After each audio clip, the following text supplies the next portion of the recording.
Mr. Tudwell, I don't have anything this evening, thank you. you're welcome. I have a few. Mr. Slavin? I just have one. It's a repeat of last week. This coming Monday at the Methodist Meeting Hall for the Historical Society, Frank Heath will be doing a discussion on circus trains. Okay, I have 3 announcements tonight. The first is we have a young girl in our community who, for her 100-day of school project, is raising money and food donations to provide 100 meals to those in the community. She goes to Minot Forest Elementary. Typically, these projects, for those of you who have kids, know that you have to do something about 100. Sometimes you stick 100 pennies to a piece of paper, 100 Cheerios. Well, this little girl, Emily Ann Schluter, decided that she wanted to do something a little bit bigger. So I got to meet her over the weekend when I went to drop off my donation. And if you are interested in contributing to her cause, there is a page on Facebook, 100 Days of School, 100 Meals, or you can contact her, although it does not give a contact telephone number. But her dad is Scott Schluter, and they're over in East Wareham. She goes to Minot Forest, so see if you can locate her on Facebook. They're looking for jars of spaghetti sauce or a pound of pasta, or a $2 donation for them to buy that. So when I was there this weekend, I think they said they'd raised a little over $600 so far. So she's doing a great job. So let's all try and support her in that. The second announcement that I have, oops, that's the wrong one, is the Hurricane Sandy Coalition met again yesterday, and I want to give you the update. Guyan Rescue is now in the phase where they're looking for volunteers to help with sheetrocking the homes that have been severely damaged by Hurricane Sandy. They've managed to go into many of the homes as a neighborhood group, cleaned them out, and have mold specialists come in to eradicate the mold.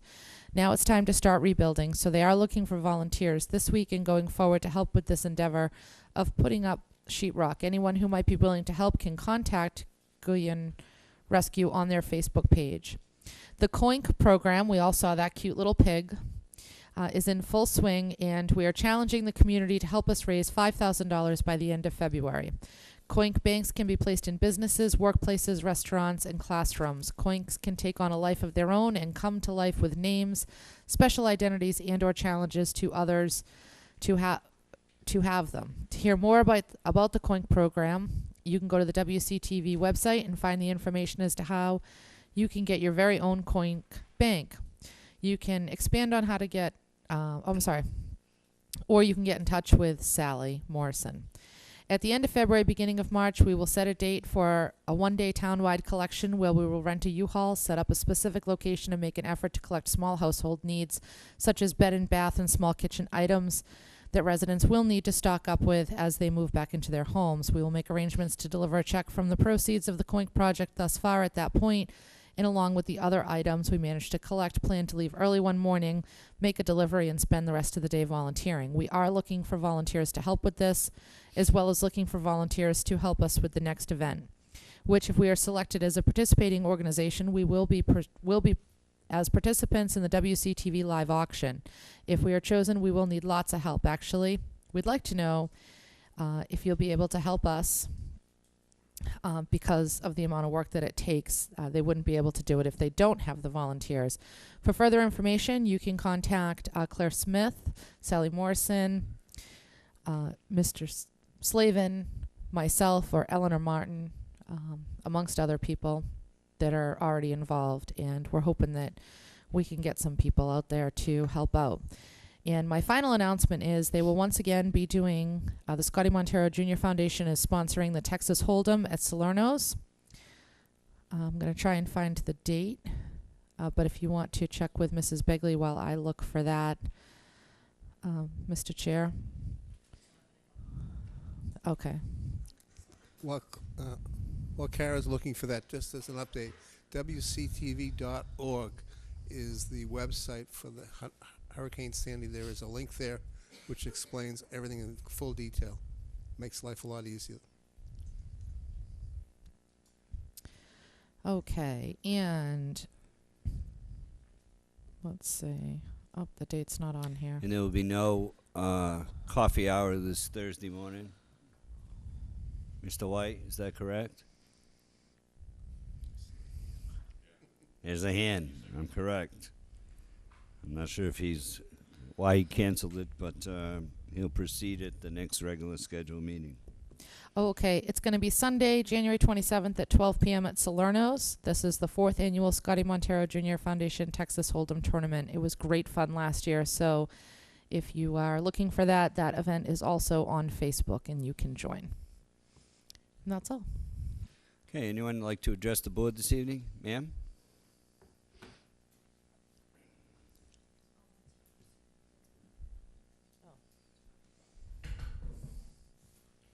I know, right into the microphone. Sandy Slavin. The Martin Luther King breakfast is Monday. I was surprised no one mentioned it. Would you like to? 8:30 at the Boys and Girls Club. There'll be a Martin Luther King celebration for the holiday.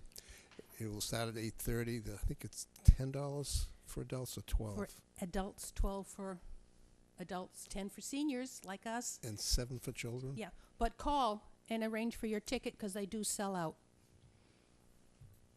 Anything else? Yes, okay. I'm here for litter. Thank you, dear. This last Sunday, we had asked for people to come out and pick up along Minot, and if you've driven down Minot, somebody worked from Indian Nick down to the school and back again.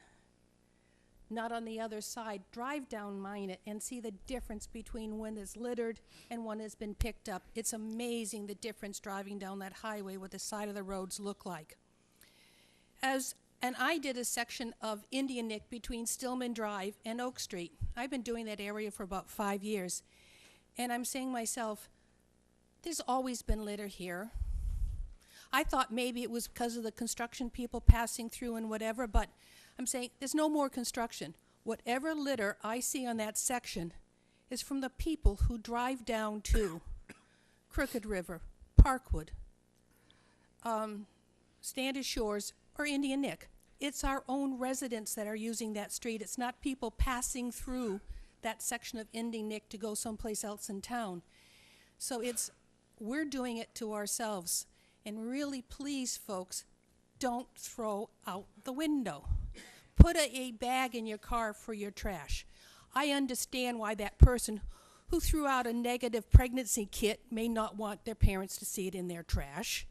I may see why someone who threw out about $300 worth of scratch ticket may not want to see that go home and be seen in their trash. It's just amazing what I have found on the side of the road. I walked it about an hour and a half. I took 3 40-gallon bags with me. I ran out of bags before I ran out of space. I mean, there was more I could have done, but I only brought 3 bags with me. It's disgusting, and we're doing it to ourselves. So please, folks, don't litter.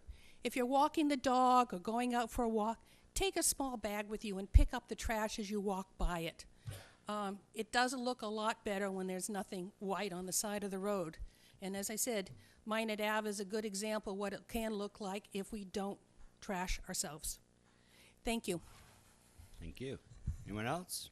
Mr. Chair, Sir? can I ask a question?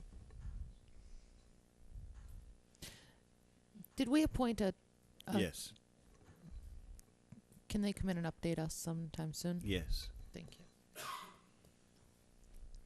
Good evening. My name's Kevin Rakos from Cremisa Road. I think you're aware of the issue that I was having and was here last week. Mr. Campina's given me a memorandum, somewhat regarding the issue that I'm having with my parcel. Just wondering if this would be the time to discuss that, or would that go under the sewer business? I don't know whether you've had a chance to read that yet or not. Where is Mr. Campino? I saw him. Oh, he's hiding right there. Is this on the agenda? No, it's for your knowledge, we had talked about getting something to the board, so there's no discussion on it. You can decide for on the agenda to be discussed, but their direction was to get something to you tonight, so you have it. He's notified of what you have, and so you can schedule it whenever you feel, Mr. Chairman, for further discussion. It's in that packet, things that gets grasped for. In this orange packet? Yes, yes, sir.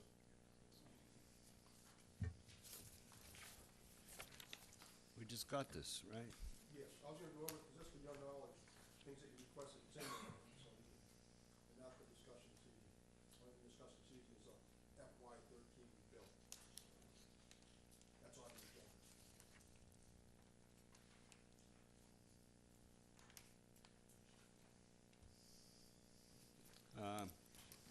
I just got this. We just got this 15 minutes ago. No, I understand that, it's just, in 3 days, my parcel is gonna be attached with $18,000 worth of betterment. I've been trying since the minute I got the letter to Mr. get some Campino, answers. would you come up here, please? When I said we want, you know, when we asked for this information before tonight, I didn't mean 5 minutes to 7. We have a concerned citizen that we were trying to deal with. Absolutely. So- Mr. Chairman, I think the misunderstanding is that he's bettered. His first payment isn't due till next year, so we have some time to get through some, a proper procedure we don't have anything to do with abatements for betterments. There's nothing on the books for it, so it's something that needs to be discussed, and so I gave the board something so we can decide when to discuss it, so we can set some type of policy for all applications for abatements in the future, because this isn't gonna be the only one.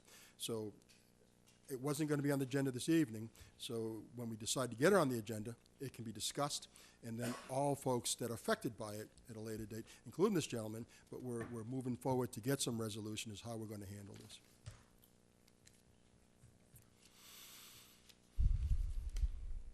I think the urgency is the assumption is that come next week, I got to pay it, and that's not true.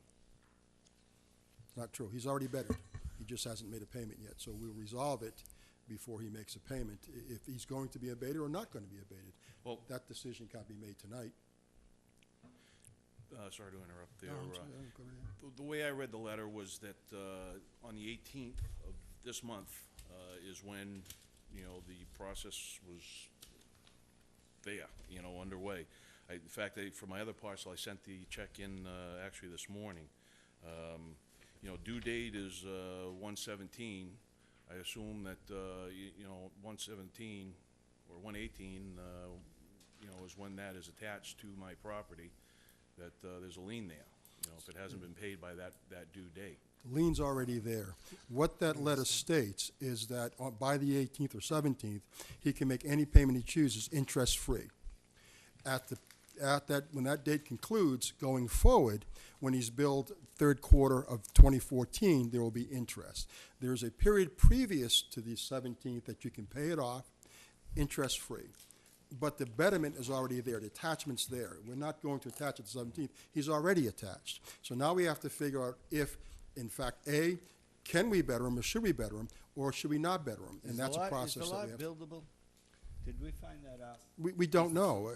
We don't know if it's billable. Sullivan, did we find that out? It would have to go before the ZBA to determine if it's buildable or not. The engineers that went through the bettering process said it was a buildable lot.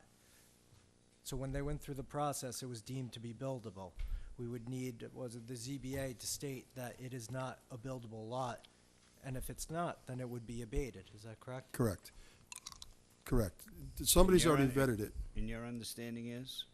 My understanding is that I originally got no request as to where the stub was going, and I assumed at that point that it was not a buildable lot. Years prior, I had contacted the assessor's office to see if it was a buildable lot, when, you know, the word snuck out about sewer coming downtown, down our street. And at that point, you know, the lady that I spoke with, you know, said the codes show that it is not a buildable lot. Zoning, according to today's website, is R30, 150 foot of frontage. I meet neither one of those criteria. It's as big as some of the other lots in there. It's bigger than the lot that my house is on. I would love to have it to be a buildable lot, but I don't want to have to, you know, address that at this point. I'm trying to recover from, $18,000, Yeah, right. you know what I'm saying? And they have to, if the ZBA wants, the thing surveyed, and they want this, and then the neighbors get involved, and they say, well, I want a fence here, and is it really worth building now? It might not be, but in the meantime, I'm paying interest on $18,000. Will the abatement, include that? Will I get that interest back that I'm paying on? What could I have used that money for my own purposes? There's a lot that goes on with that. There's no interest being assessed at this point, and I can't answer for the collectors as to when, but I do know that the 2014, the third quarter, he will be billed. Before that time, he will not be. He has an opportunity now to make a payment interest-free. We have time to vet this. We have a couple of weeks before we have to, and the urgency is always there, but we shouldn't proceed so urgent that we miss something. The lot has been determined to be buildable by those before us that made that decision. If they are wrong, then we need to correct that. It's going to take some time to correct that, and the decision has to come from the ZBA, so we need to get in front of them. I'm trying to I'm trying to make no discussion amongst my brothers here and sisters. So can we agree to come back here next week? I'm sorry. Next week there's no meeting. Martin Luther King holiday. Right. Can we agree to come back here on the 29th with an answer? Well, I would suggest the gentleman go to the ZBA or to the planning, to go downstairs and ask them the question, and they should be able to determine for him what the status is. Very simple. I don't know how that works, but at least he can request it. For me to do that, I don't own the property. Well, I'm not asking you personally to do anything. No, I understand that, but Mr. Sullivan, can we get a resolution to the answer by the 29th for this gentleman? I'm going to answer it with a question, so I apologize for that. That's fine. Are we going to do that for everybody that's coming forward? That's why we're trying to set up a policy on this, because if we're doing it on one aspect, there could be 10, 15 other people that are in the same boat on there. So I agree. I agree with what you're saying, but if the gentleman or the citizen, let's just put it that way, is being charged $18,000, and he can't build on that property, then he shouldn't be billed the $18,000. but the determination. What are you bettering, a field? But it's been determined that it's buildable. He's saying it isn't. And he's questioning Correct. that. So if he's questioning it, the town has already said it's buildable. That's why they bettered him. And If he has a right to question that. Absolutely. So Mr. go to the ZBA and say, listen, they tell me it's buildable. I don't believe it's buildable. Is it or is it not? And So then you he don't gets an believe it answer. is? They told him it is. I believe it is by the betterment because because it's better. Yes, because somebody, the engineering and assessors, somebody did determine that. That's all I'm saying. And then Can we? All right. Let's do this. I can't have discussion. This is citizens' participation here. Let's convene here and get some kind of an answer to this. Maybe go to the assessor, find out what zoning, or go down to the inspectional services. Find out, I'm looking at you, but I'm talking we're to both, Derek. I understand. Find out what the story is on this piece of property. If it is buildable, the gentleman is agreeable to pay his betterment. All he's saying is he doesn't want to pay $18,000 only to find that it's not a buildable lot. I mean, that's a fair question to ask by And a I citizen. agree with him, and that's what I'm saying. Somebody's determined that it's buildable. He challenges that. Well, if you look at the sewer projects that have gone through, we've had these issues before, and it turned out to be the wrong answer. And So I agree. that's all he's asking is a simple question, I think. And I think he deserves an answer before he writes a check. I My agree. opinion. I agree. No, I'm not disagreeing. Okay. What I'm saying is the process of getting to that answer. Because what I'm hearing is that everybody that challenges, we're going to be responsible to vet it out for them. If someone objects Yes. to the fact that they were charged a betterment fee on a piece of property that they're not sure they can build on, we will get them an answer. No, It's not, that's what they said a No, year no, ago. they will get. That's my not the point- answer. No, my point is that if he takes a walk down to the If town 50 hall, people he come can in, get the wait, answer. if 50 people come in here and ask that question, they're going to get an answer. I agree. I'm not disagreeing with you, So, Mr. Chairman. I'm not so disagreeing. then I don't understand what you're saying. All I'm saying We're is going to that do that for everybody, yes. I do not disagree, but that answer comes from the building, and he can make a call to the building, get the same answer, and we tell every citizen, if you challenge it, if we send you a bill and you say I don't pay it, you make the phone call to vet that bill. That's all I'm saying. And that's what he's doing. He's coming before the town and asking the question. I'm sorry. That's all No, he's doing. I agree. I just thought that. Okay. And if it's that easy to call the building department, we should be able to get him an answer through the town administrator, through his office. Okay, that's Right? fine. No, whatever we're going to do, Is we'll that, do. is that okay with you? It is. Sir? Would you mind if I just add something Sure. here? I'm already in trouble with this discussion anyway, pal. Go right ahead. I'm in trouble more than anybody. I get $18,000 hanging on. Well, I'll 36,000 apologize hanging right on up my head front. right now. That's not true. So go ahead. But I guess- think this is a serious issue. I agree. That Totally. somebody asked the question, and we said we wanted the answer, and we get the envelope before the meeting, and it's just, and the guy's sitting here waiting for an answer.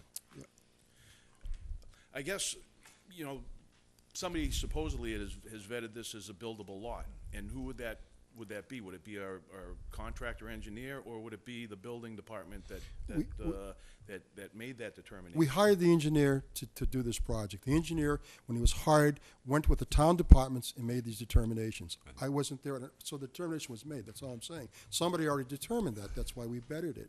Are we perfect? No way. Are we going to make mistakes? Absolutely. So if somebody made a mistake on my bill, I would call and say, what's the problem here? That's all I'm saying. And you're saying he came to the selectmen That's and what this he's was doing. getting an answer. I understand. He's I asking just the thought question. that the selectmen was not the venue. The venue would have been Well, the planning. That's all But I'm he's saying. been here, he asked the No, question, I we should get him the understand. answer. And I That's all understand. I'm We'll do saying. our very best. No, I understand. Okay? Very good. Thank you so much. Okay, guys. Thanks. Anyone else? Ah, thank God. Mrs. Winslow? Oh, I have a quick question, and I promise it's quick. oh. Could I please have an update on the Minot Forest Red Pine situation?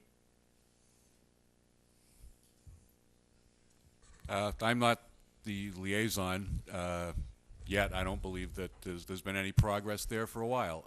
I think there may be some issue with getting the contractor, who's being paid nothing, so it's not really much of a contract, back to finish the work, is my understanding. But that question would be better answered by the Minot Forest Committee themselves. Okay. So that's where I would direct that question. I've traveled that road for 65 and a half years, and I've never seen it look so bad.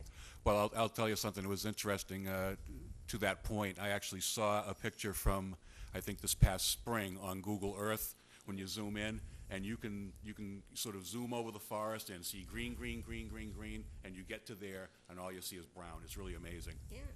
I mean, So, is it- this last storm did a job, too, so. Yeah, we're lucky we had a couple of good storms before, so that's not all of it came down at once, but I think there's an It's understanding sad. that has to be. And It is. I know somebody that's probably turning over in their grave because of that condition. Yeah, I think so too.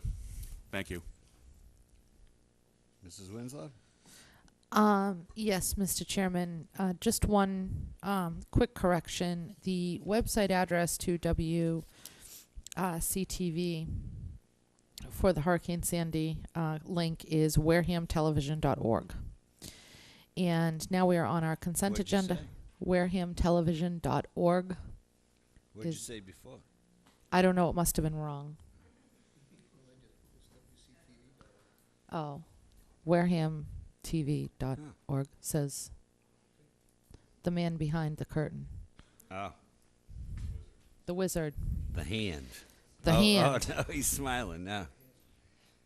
All right. Okay.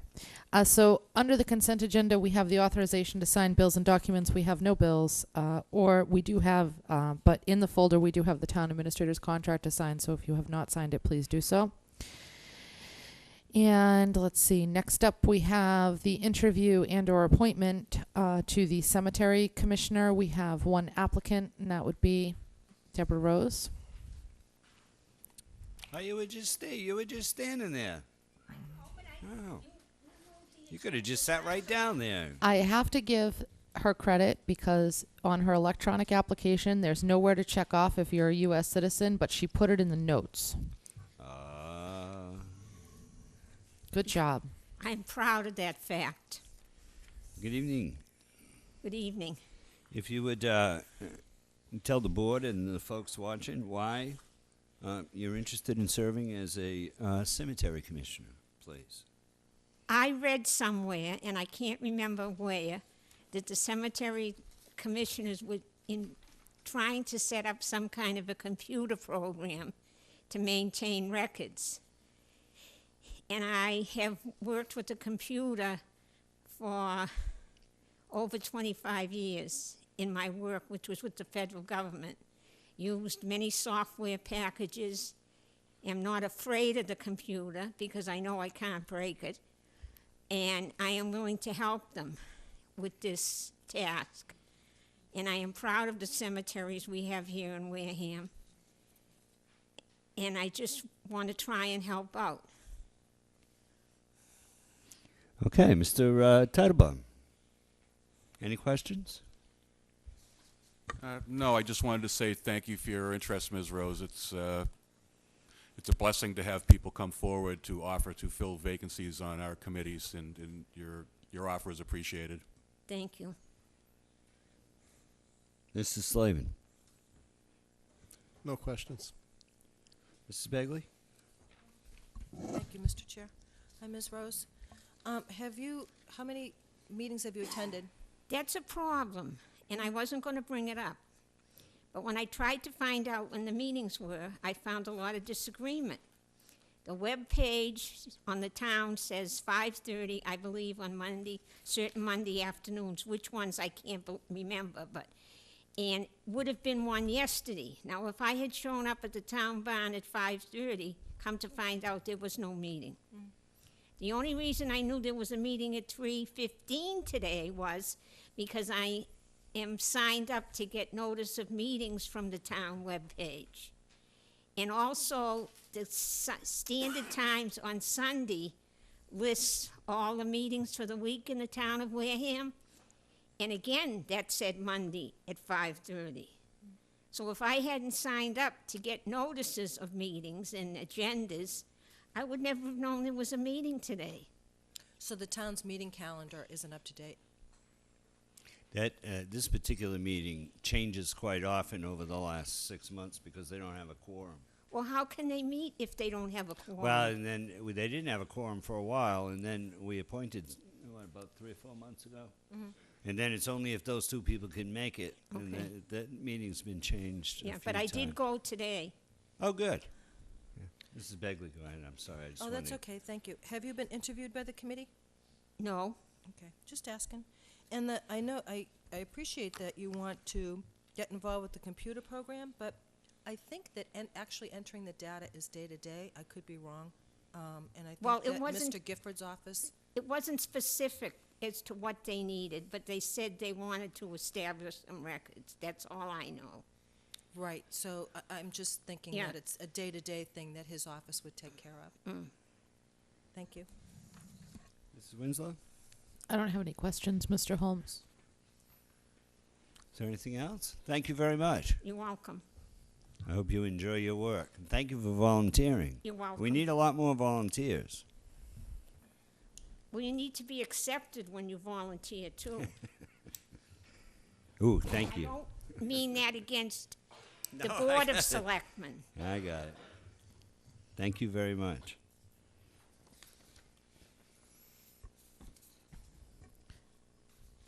Mr. Chair, Yes? is it the board's desire to discuss this appointment? I'll make a motion. Absolutely. Okay. I move to appoint Deborah Jean Rose to a cemetery commissioner to a term to expire no later than June 30th, 2016. Motion made by Mrs. Winslow, Second. second by Mr. Titlebaum. Anything on the question? All in favor? Aye. All opposed? Abstain? 500. Oh, 401. Thank you very much. Make sure you go to the clerk's office to get sworn in before the next meeting, okay? Which hasn't been scheduled yet, I was told. Well, now you're on the committee. Thank you. They are Next very up. good about sending out the email updates, so. Okay, next we have an application for the audit committee. This For is us. for Yeah, us. We appointed somebody to expire the calendar year. We need to, Oh, our own appointment has expired. okay. So does Alan want to do it again? Well, did you even get to attend the meeting? One? Yeah, we had one. We'll be meeting sometime in the next week and a half. That was a short appointment. Sure was. Okay, I move to appoint Alan Slavin as the Board of Selectmen member to the Audit Committee for the Town of Wareham to a term to expire no later than December 31st, 2013. Motion Second. Made by Ms. Winslow, second by Mr. Titlebaum. Question? All in favor? Aye. All opposed? Abstain? The only question I have is, 401. are we filling out an appointment sheet? They put an appointment sheet in here. I don't think we need. Yeah, it's our own appointment. Yeah, I don't think we need to give him a certificate. I mean, great guy, but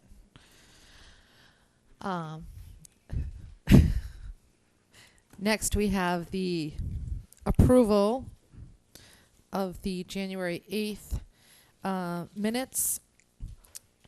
I move to approve the minutes of a meeting of the Selectmen SOAR Commissioners, which was a regular meeting on January 8th, 2013. Second. Motion made and seconded. Anything on the question? All in favor? Aye. Opposed? Abstain? 500. Okay, now we are up to the licenses and permits. We have a 7:15 hearing for the application of Barnacle Bob's, Inc. for an annual common vic license, all alcoholic beverages under the provisions of Mass General Law, Chapter 138. Right on up. Is this a public Welcome. hearing? Hold You on, we can, might have to. just make sure that when you speak, that you speak real close to that microphone, okay? Let me just. Is this a public hearing? Yes. So I move to open the public hearing for the application for an all alcoholic beverages license under Chapter 138 for Barnacle Bob's. Motion made by Mrs. Winslow, Second. second by Mr. Titlebaum. Anything on the question? All in favor? Opposed? Abstain? 500. The public hearing is now open. Good evening. Good evening. If you could identify yourselves and talk to us about. I'll bet someone's I'm named attorney- Bob. I'm Attorney Catherine Farrow from Robert Perry's office. He unfortunately was unable to make it here You tonight. might even need to get a little closer. Just pull it right up to you. There's a wire there. There you go. Thank you.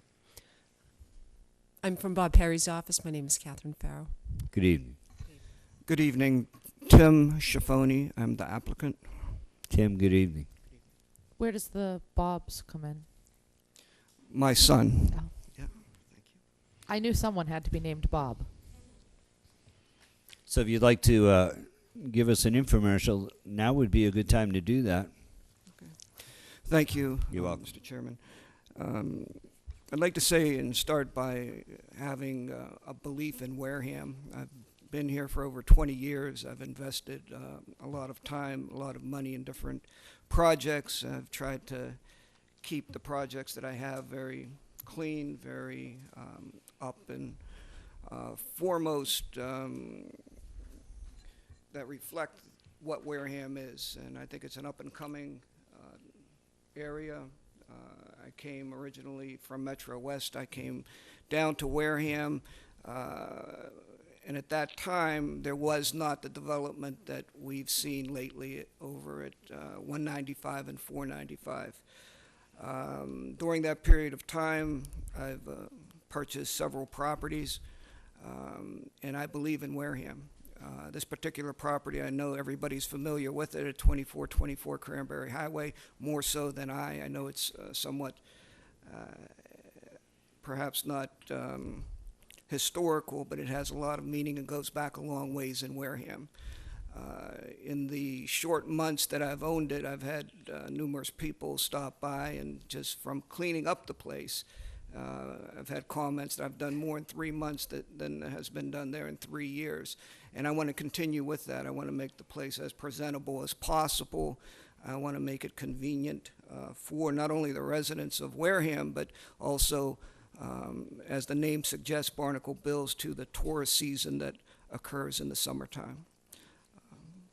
You know, I had to question Shirley several times because I thought she just got it wrong. I'm so used to Barnacle Bills, right? And I Yep. kept saying, "Are you sure that this is Bob's?" And she kept saying, "Yeah." So that's good. Does anyone would like to speak ma'am? Sure, absolutely. Oh yeah, you got to come up here if you'd like to, and you have to speak right into that microphone. My name is Patricia McCardle, and I represent the Fielding family, which neighbors this property. And they don't oppose the liquor license per se, but they are looking for some help with the problem that they're having. Nothing against this applicant in particular. It's just been historical with the ownership of this property over the years. So with the liquor license comes liquor deliveries, large trucks that come in to deliver.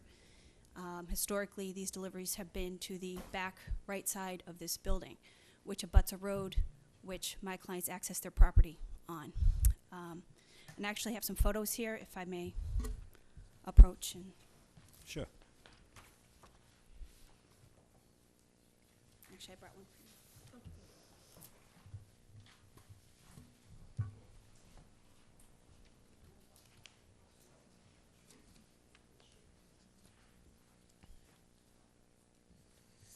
Thank you.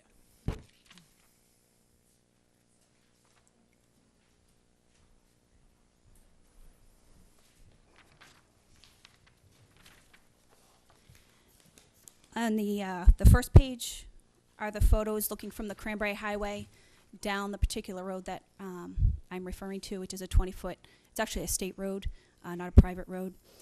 Looking down into the property, you can actually see on that bottom picture to the right, the car coming out, that's where the driveway is for the residents. The family also owns business property behind this restaurant going further down that road. If you turn to the second page, it's just the opposite view coming from behind the building, going out towards Cranberry Highway, just to give you some perspective of what we're talking about here. The edge of that building is actually right up against the road, which happened a number of years ago.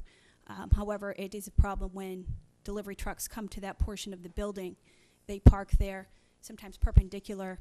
My client has to get out, ask everybody to leave. Sometimes it gets a little contentious. The next 2 pages are just various photos that he's taken over the years, just kind of documenting the problem that just doesn't seem to go away. They have no right to block the road. My client is not the only one who owns property back there.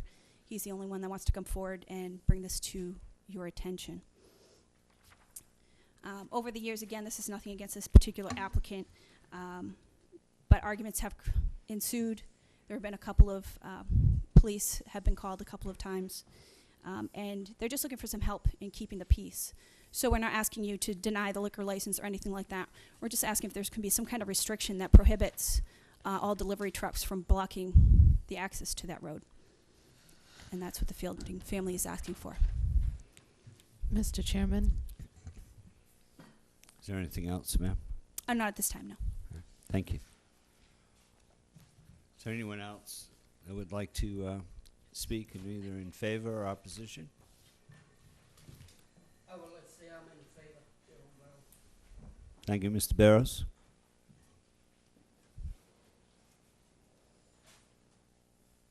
My turn? Thank you.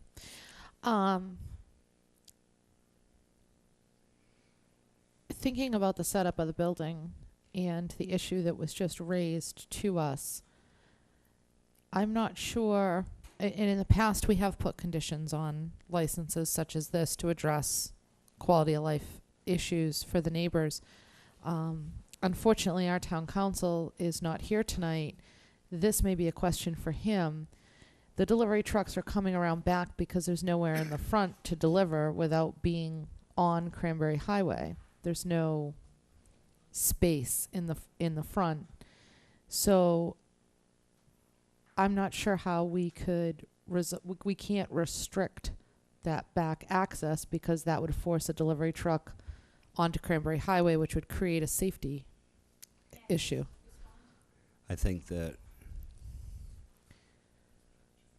yeah?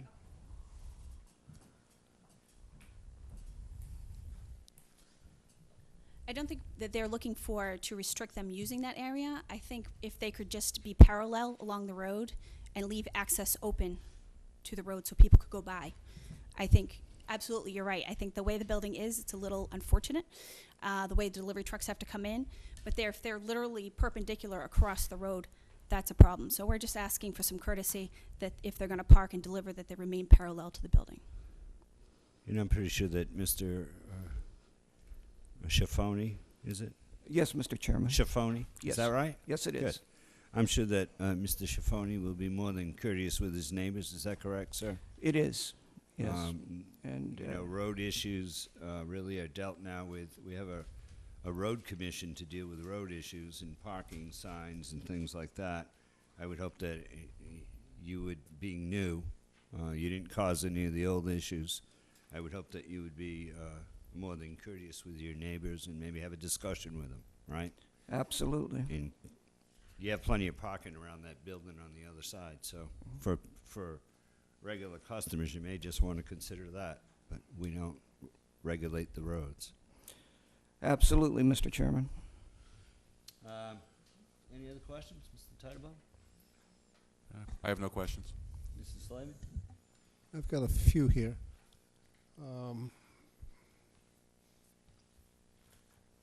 Are there any conditions, or does the other attorney know, were there any conditions when this particular restaurant was permitted? I'm just looking at this one backside road coming in. There's a sign which we can barely see on both pictures. That's not clear. I don't know what the sign says.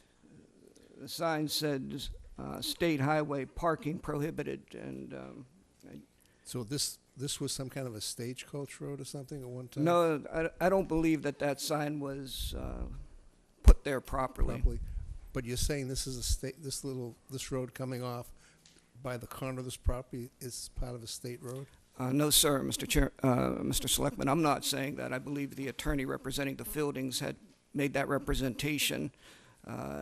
My review, and I have a little background and some knowledge. I was an intern in the land court, and I would respectfully disagree with the representation that was made tonight. But nevertheless, my goal is to get along with the neighbors, and in the rare event that there was a vehicle in the driveway that temporarily blocked any of the Fieldings' access, then they certainly, at any time, could go around the building and use the other portion of my property with unfettered access. So I would never see how they could be denied access to the rear of the property. Yeah. Where I'm looking at this is that I have a little difficulty with.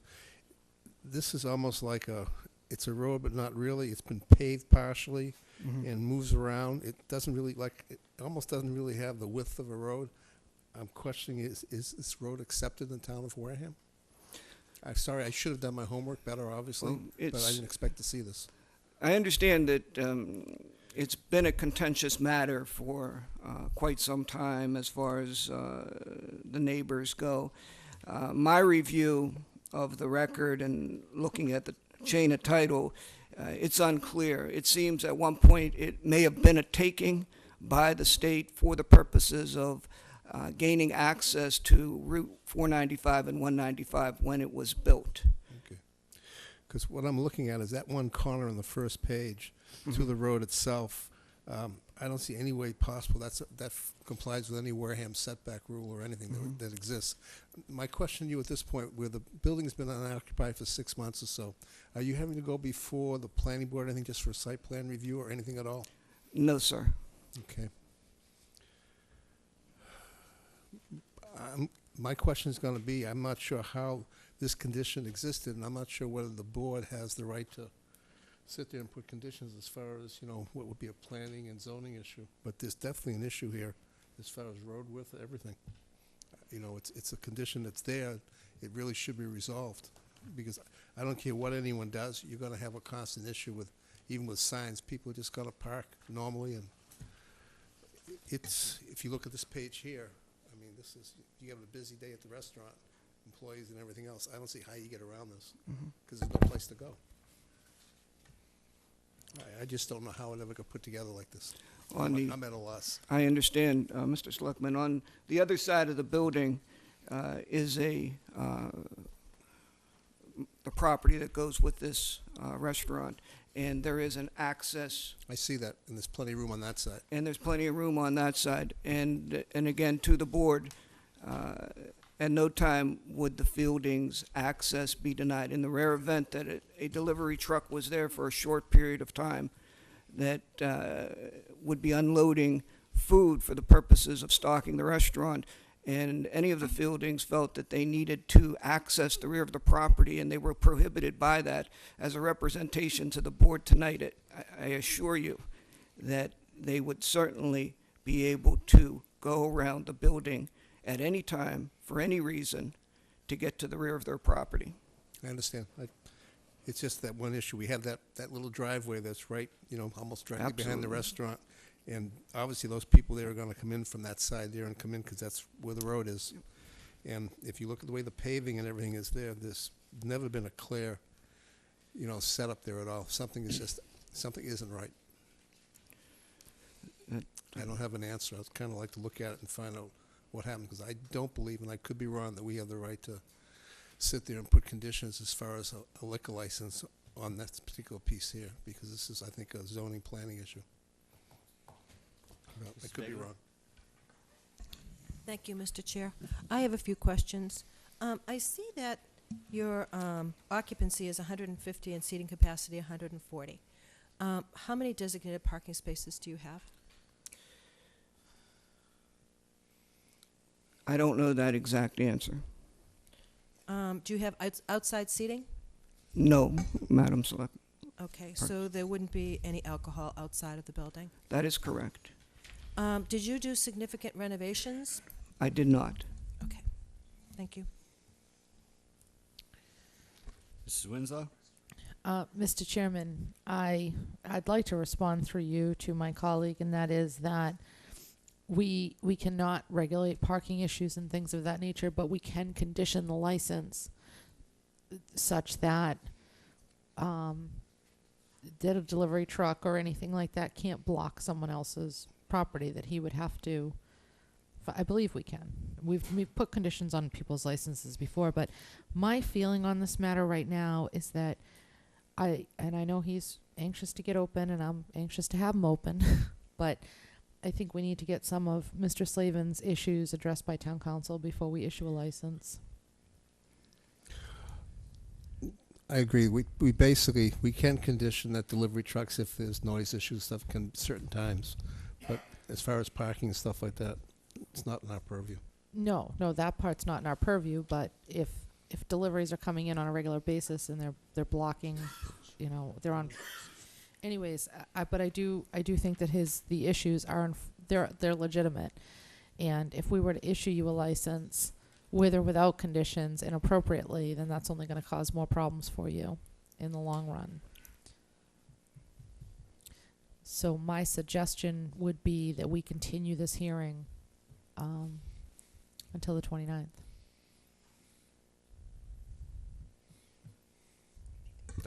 I agree with my colleagues, Mr. Chairman. I think a week or two to get the correct answer here, just to be prudent. I don't know that we're going to need to set conditions. I don't need to know that we can, but we do have to take into account the residents of the area. The other option, You know, come on. There's a new businessman coming to town. He's opening a new restaurant. We have people in this town who block our town roads for food delivery. And this man is willing to work with his neighbors to make sure that there's no issues. And you're not going to let him open his business here Didn't say that. over a road? That was never said. road The issue is condition? whether there should be whether, He's ready, you're ready to open now, aren't you, sir? Moving in that direction, yes, sir. How soon? Well, I would like to open within a number of weeks. there's no reason why this can't be resolved next week or the week after. Yeah, I think it's a mistake, but again, I'm only one vote. I would like to have a vote on it. Well, the first thing we have to do is close the public hearing, Close so. the hearing, and then I'd appreciate a vote if I can get a Oh, motion. well, that's the other thing. Sorry, Mr. Chairman. If I close the public hearing, then we'd have to re-advertise, so.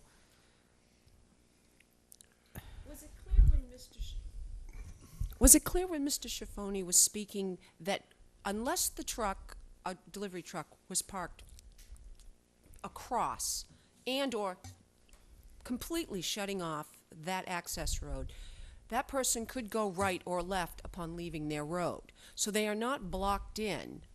They just might have to take a right versus just a left. It's not excluding all access out of their road. Mr. Chairman, might I respond to that, please? Sure. I want to see your client open for business as soon as possible. I am excited to see that building open again. It was always one of our favorite stops in the summer. I'm looking forward to it being there again. Recently, we put some very severe conditions on a business based on neighbors' concerns. And we required them to put in a specific type of fence along a sidewalk and things like that. We don't want to make life difficult, but we also have to remember that when we're issuing these licenses, we're not just trying to encourage business and growth in the community and bring new business to the community, but at the same time, we have to be respectful of the people that have to live around the business, because quite honestly, it's only going to make life miserable. You know, whether it's a matter of a right or a left, we have citizens, if you watch our meetings, come before us and complain over and over about the same businesses because an issue didn't get resolved in the beginning. If you've still got a few weeks to go before you're ready to open, getting answers to these questions, making sure that everybody is good with them and everybody's on the same page, I think that would be the better idea. If you're really anxious, we close the hearing, we vote. You either get the license or you don't. If you don't, you got to re-advertise and go through that whole process again. So it's we want you to open. We're not trying to impede your opening in any way, shape, or form. I just want to be clear about that. We would want to continue under those circumstances, but if I may, this access road, if the board or at any time would take a ride by there, I never brought up anything. If you follow the map at the end, Mr. Fielding has about 100 tons of granite in the middle of this right-of-way. I understand, sir, I understand. And, my goal is to get along with the neighbors. And whatever it would take to ensure that they have access to the back of their property. But for these folks to unilaterally suggest that a temporary delivery would somehow impede their access is quite unfair. But nevertheless, I understand your concerns, Madam Selectwoman, and I appreciate it, and we certainly would want to continue under these circumstances. And just to be clear, my concerns aren't just about their ability to access their driveway. It's about the ability for emergency vehicles to access their property. Because what may be a couple minutes for a delivery truck to you might be the difference between life and death for someone else. So I think the issue is a little bit bigger than that. And a couple answers to a couple questions that Selectman Slavin brought up, in my opinion, is the responsible thing for all of us to do and for all of us to want to do. I would agree. Thank you. Can I ask one little question? Go right ahead. Could I ask the attorney for the people on the property, please? Could you come up?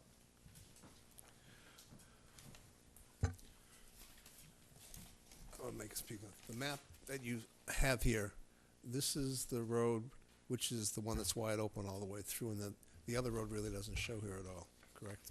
This is the 20-foot road that we're talking about, that goes all the way all the way through, but actually we're talking about a road that comes over on this side here though, correct? No, we're talking about this one. Okay, because this is, my question to you, I wish I had, What- Picture, I don't see the side road coming in here. yeah, Which side? this one here. See, if you look at this one here, which shows wide open, it looks like it's on the other side of the building. So if this is the backside, you mean the backside road here? Yeah, there's a backside here, but there's another road here which runs into that other one. This, yeah, this is. So the this one one's that we're always talking open? about. No, this is the one that gets blocked, because deliveries get made on this back corner here. Okay, the picture doesn't look the same here, that's why. See, my concern is this corner here to here. This is the corner where all the delivery trucks end up here. And so this is, the driveway is here, and he has to go through, straight through that to Okay. his other properties. All right. And I just wanted to make one point, if I may.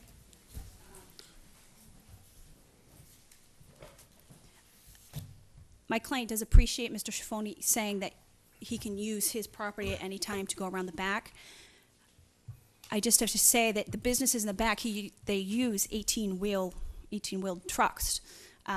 So to have those go through his property could actually cause some damage to his parking lot, which certainly we don't want to go down that road. So that's really why we want to keep that open. It's not just a regular car or truck. So I just wanted to make that point. Any further comments, sir? We tried. Just have to deal with it. I can't help you. Nothing further, Mr. Chairman. Okay. Mr. Chairman, I move to continue this hearing to January 29th at 7:15 p.m. And in addition, for Mr. Slavin to put his issues in writing to town council and for the board to have a response from town council prior to that date. And what exactly are those questions? The questions would be strictly from the corner of the building to what looks like a road here. What is the status of the actual road?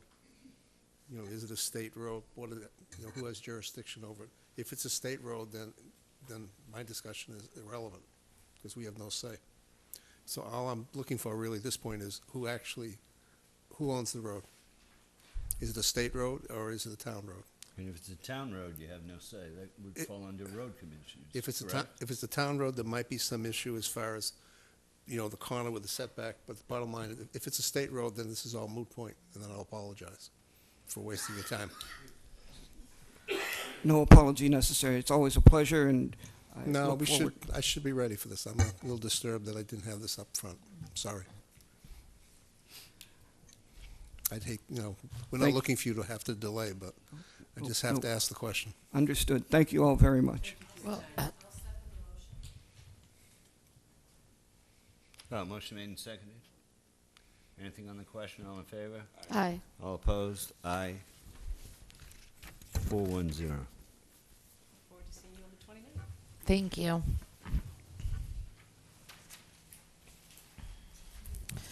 Okay, we also have an application for a common vic license from Francis A. Marco, doing business as Cranberry Crab. I've seen Cranberry Crab all over Facebook the last couple days, so I'm excited to hear about this. This has been a good night. We're going to get Barnacle Bob's, Cranberry Crab. I'm getting hungry.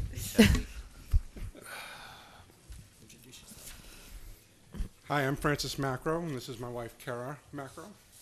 Good evening. Good evening. If you could just take a few minutes and give yourself a nice infomercial, that would be lovely.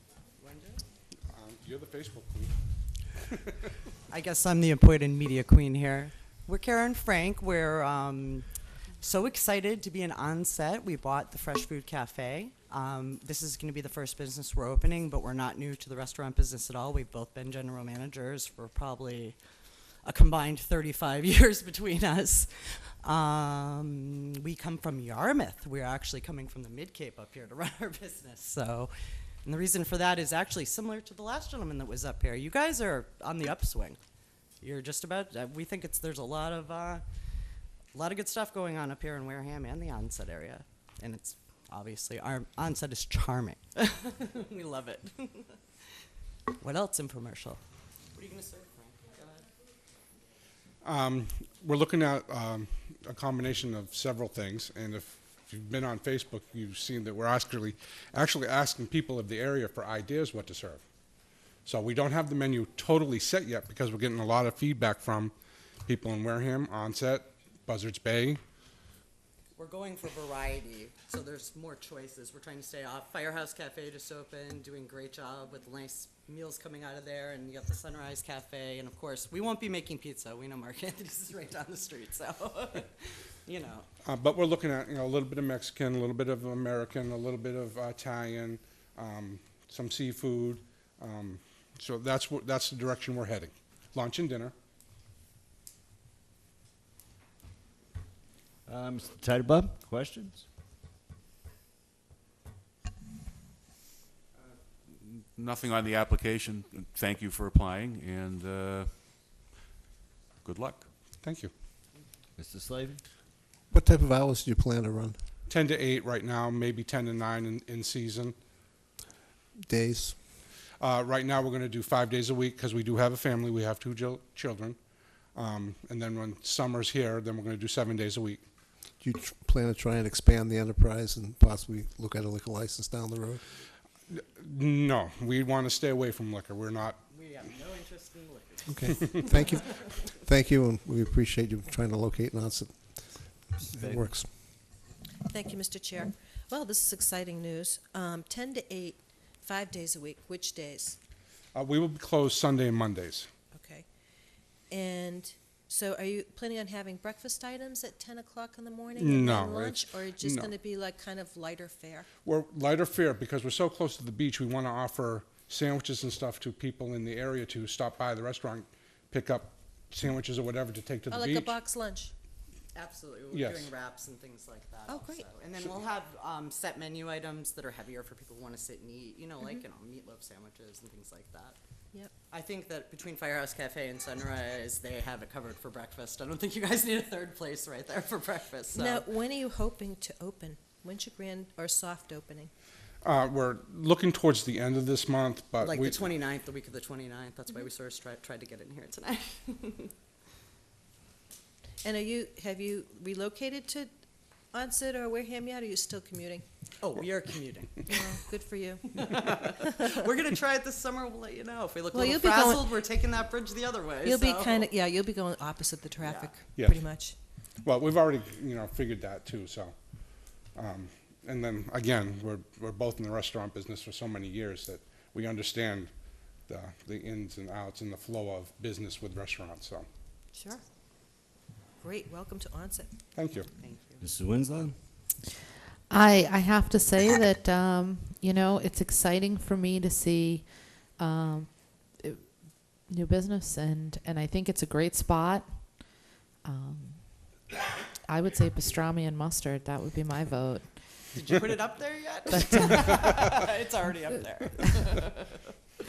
But you're definitely getting a lot of Facebook activity, and I think that's good. There's a genuine interest. So We haven't been able to be up here a lot, so I tried to get the Facebook out there because every time we were in Onset, there's at least 20 people that stop by to shake our hand, say hi, and say, "Hey, we'd love to see you serve this." So yeah. we'd Well, love and to you hear put everybody's pictures. ideas. You put pictures of yourselves up there, so that's good. People will recognize you. That's always a good thing. So I don't have any questions. I just wish you luck, and I'm looking forward to grabbing some lunch on my way to the beach. Thank you. Thank you. Great. Welcome. Thank It should be a lot of fun. We hope so. Okay, so motion would be in order. So I'll move to approve the application for, did you have a question, Mr. Chair? I just want to try to get a motion to accept new business, so go right ahead. Oh, well, that's what I was going to do. I move to approve. Continue these things, let's just get the business into town. Yeah, I know. The application for a common vic license from Francis A. Marco doing business as Cranberry Crab, 1 West Central Avenue, Onset, Mass. Under the provisions of Chapter 140 of the Massachusetts General Laws for the year 2013. Motion made and seconded. Anything on the question? All in favor? Aye. Opposed? 500. Congratulations. Congratulations. I'm ready. Okay. Next up. We are moving on to SOAR business funding source for contract 2. I think we decided that we were going to. Did we decide we were going to do a Saturday on this, or what did we? I can't even remember now what we decided to do. We got one option back from. We got one answer to an option back from the state, and we're seeking out other options so that we have choices to make in terms of how we pay that bill.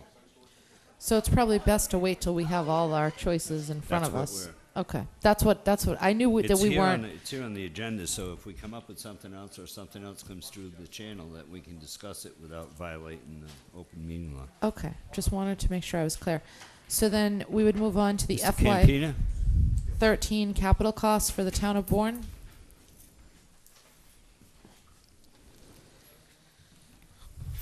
Good evening again. The FY 13 capital cost for Bourne, 188 and change. I can tell you exactly what's in your packet. It's something we do annually at this time. We give them the bill by the end of January, and they submit it for payment.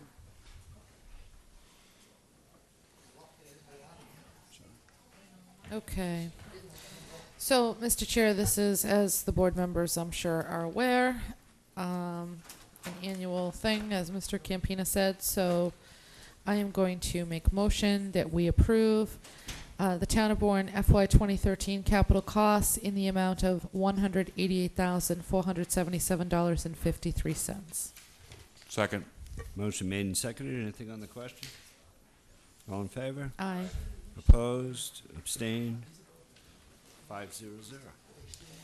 Okay, and then we have any other sewer business. In your packet, for future, you'll see what we just got done doing the FY 2013. Again, you'll see the draft of suggestion for the abatements, and then you will see my correspondence with the DEP in regards to 3 Oak Glen Charlie. So you have it there, and their interpretation there in writing through the email on their position of the WMPC. So you have that for your review for a later date and time in response to our hearing last week, I think it was last week, on 3 Old Glen Charlie Road. And then the email on the left you have, and then there's a picture. I wanted you to see the picture in regards to the blockage, what a blockage looked like that we had in West Boulevard, and the amount of grease and debris, and you'll see building wire. There's just so many things that go through sewer that it's incredible. So I wanted you to see that, and this is what caused the blockage in Onset. So we're going to address that and address grease. So, anyways, that's what's in the packet. Nothing for discussion because I know it's not on the agenda, but I want you to have it. And well, you can certainly talk about what happened on Saturday. Well, I will. If Absolutely. you want me to. Absolutely. We'd like we'd like some details around the whole issue. So if you could go into some detail and kind of tell us what this is all about. There are a lot of people who are wondering what happened here. Us included, by the way. Okay. Yeah. We had a sewer block on West Boulevard in Onset, the lowest point, between 2nd and 3rd Street. We had a sewer blockage that was pretty thick, 8-inch pipe clay, solid. And that caused the entire area, the manhole at 3rd Street, 3rd Street and West Boulevard, all the way back up into South Boulevard. It backed up all the streets, West Central, and so we had all that sewer just slamming into that one manhole, created quite a bit of pressure, sent the water out between the structure and the manhole cover in the brick, under the road, and of course up along the side of the road where the curbing is, and then it bubbled up and went into the catch basin and into the river, into the bay. I was called by the Onset Fire Department around 4, a little after. When I arrived on the scene was Onset Fire, Board of Health, Harbor Master, and at that time they had covered the catch basin, bags and all that, so the flow was no longer going to the bay. They estimated approximately 1,000 gallons had been discharged. How does that 1,000 gallons get estimated? They look at the flow rate, and it's actually a guesstimate. You really don't know because you don't have a meter. So it could have been 100 gallons. It could have been 100 gallons. So could have been 10 gallons. Could have been 10 gallons. 50. And it could have been 2,000. They just look at it's okay by what we're seeing and what's flowing. We're going to guesstimate 1,000 gallons. That's kind of standard because we have no real way of gauging because we can't pump it, we can't collect it, we can't have any way of gauging. Well, it's an important number because citizens read that. You know, the harbor master said there's 1,000 gallons.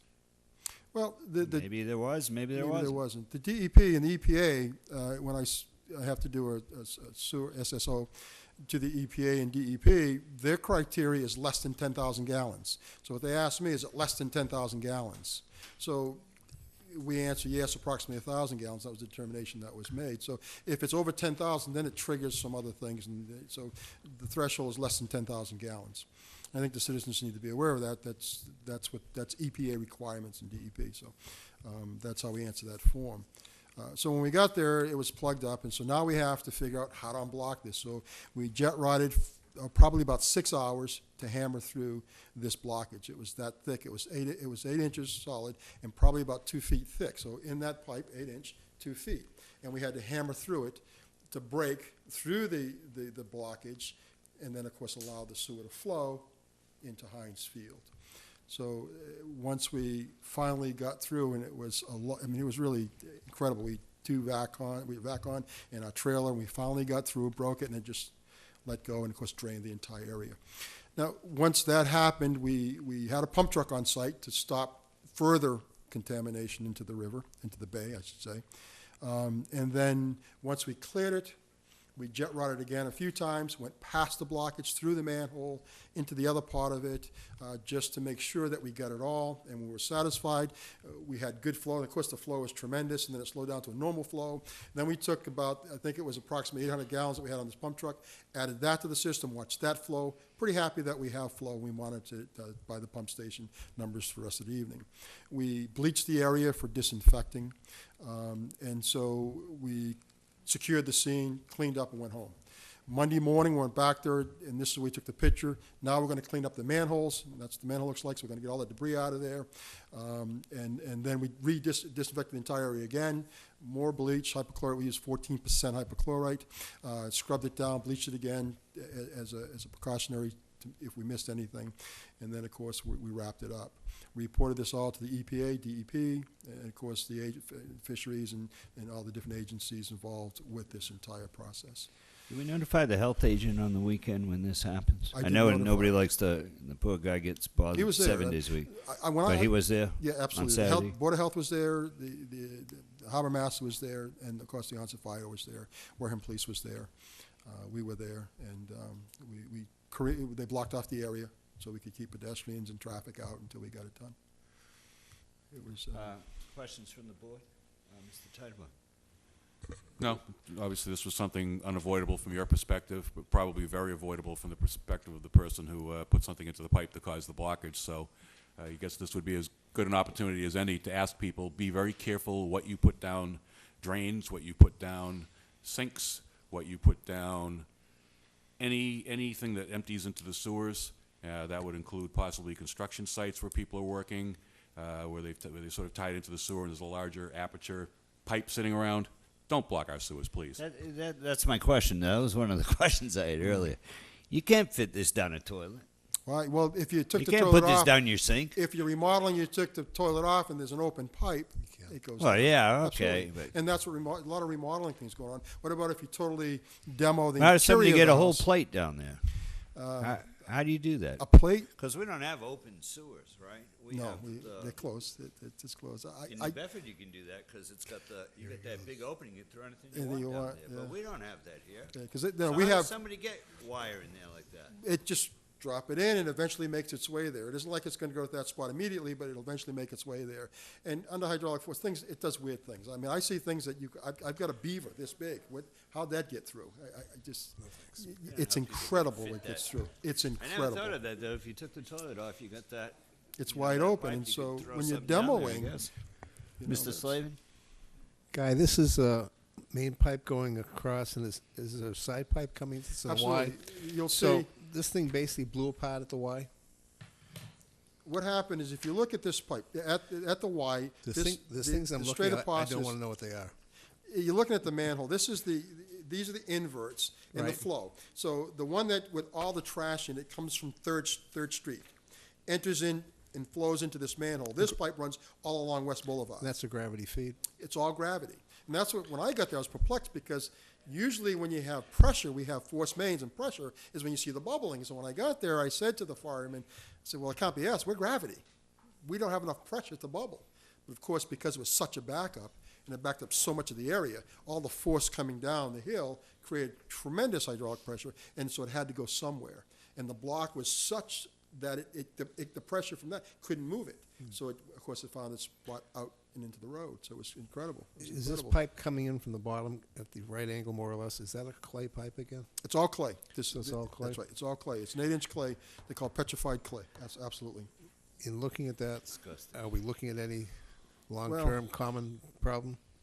We don't know, and I'll explain to you this way here. Today and tomorrow, we have 2 gentlemen from our department in Manchester, New Hampshire, right now, training with the EPA and a pipe assessment company to get certified to camera. We had our cameras, so we're going to start. When they get back, we're going to camera because there's so much pressure there.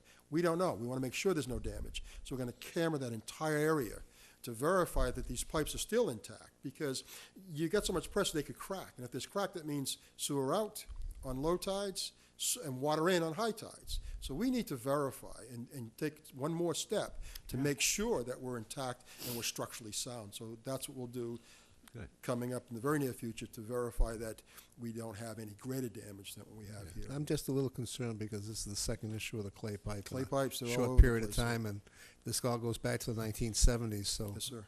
and we're not prepared to do any major work financially. Mrs. Begley. No, we're not. You're Uh, right. Thank you. Sorry. Mrs. Begley. Thank you, Mr. Chair. Guy, is this all residential flow? There's We no have commercial kitchens going into this particular area, is there? two. From what we can tell, on West Central, that comes this way, and everything else is residential. So we're going to step up our diligence in education of the damage and danger of grease in the system. And, you know, it's funny you ask that, because it's a good question. We get more from residents than people think. If you think of what you do in the course of your day, if you're cooking and grease and all that you just flush it. And also, there's a lot of garbage grinders, and you grind, what are you getting? You're getting the same thing. And so that's to the sewer. So there has to be more education. Stupid things like pour your bacon fat in a can, freeze it, give it to the birds. Add some seeds if you want. There's some really stupid things you can do that gets this right out of the system, because everybody puts a gallon or 2. Over the course of a year, this is the issue. And then, of course, the restaurants, that's why we're so impulsive about, what's the right word? I want to say impulsive, compulsive about traps, interior, exterior. And so, yes, you're right. So this is all part of the bigger picture. So I absolutely agree that people shouldn't be dumping that down their sinks. People think because we have sewer, you can dump anything down Anything there. you But that being said, did you follow up with the 2 commercial kitchens that are on this particular line to make sure that their grease traps are functioning properly? The one that's opening, the crab, the other one we did. And it's properly functioning, and it's being maintained properly. So Okay. one, we did verify that. The other one hasn't opened yet. So when he opens, we'll go Right. in and educate him as to what we expect for him to do. And it's a good question, because we've started this process with the Dunkin' Donut factory and, of course, the crouton factory, this monitoring, updating, and so really, it's really working out. And so I'll put that all together for the board, and then we can move forward with it. But yeah, absolutely. So we're trying our very best to educate and to verify that things are happening, to prevent this from happening again in the future. Thank you. Mrs. Winslow. I don't really have anything to say. Yeah, I think it's pretty disgusting. And just to clarify why this is okay, it's because this happened on Saturday, and it's more of an emergency item, not anticipated before the meeting to be on the agenda. My comment, I have a couple of comments, and most of it the board will need to deal with, in my opinion, either by policy or some sort of action. I got to tell you that you have a lot of information about this, right? You know, and I heard about it, and then I saw it. Someone I called to say, "Oh, there's an issue with the shellfish. You couldn't shellfish." And then, so I didn't know why. And then I saw it on, I think Wareham Week had a thing that said that the oysters, or you couldn't shellfish. Correct. There was a sewer issue, I believe, is the way it was worded. Okay. What does that mean?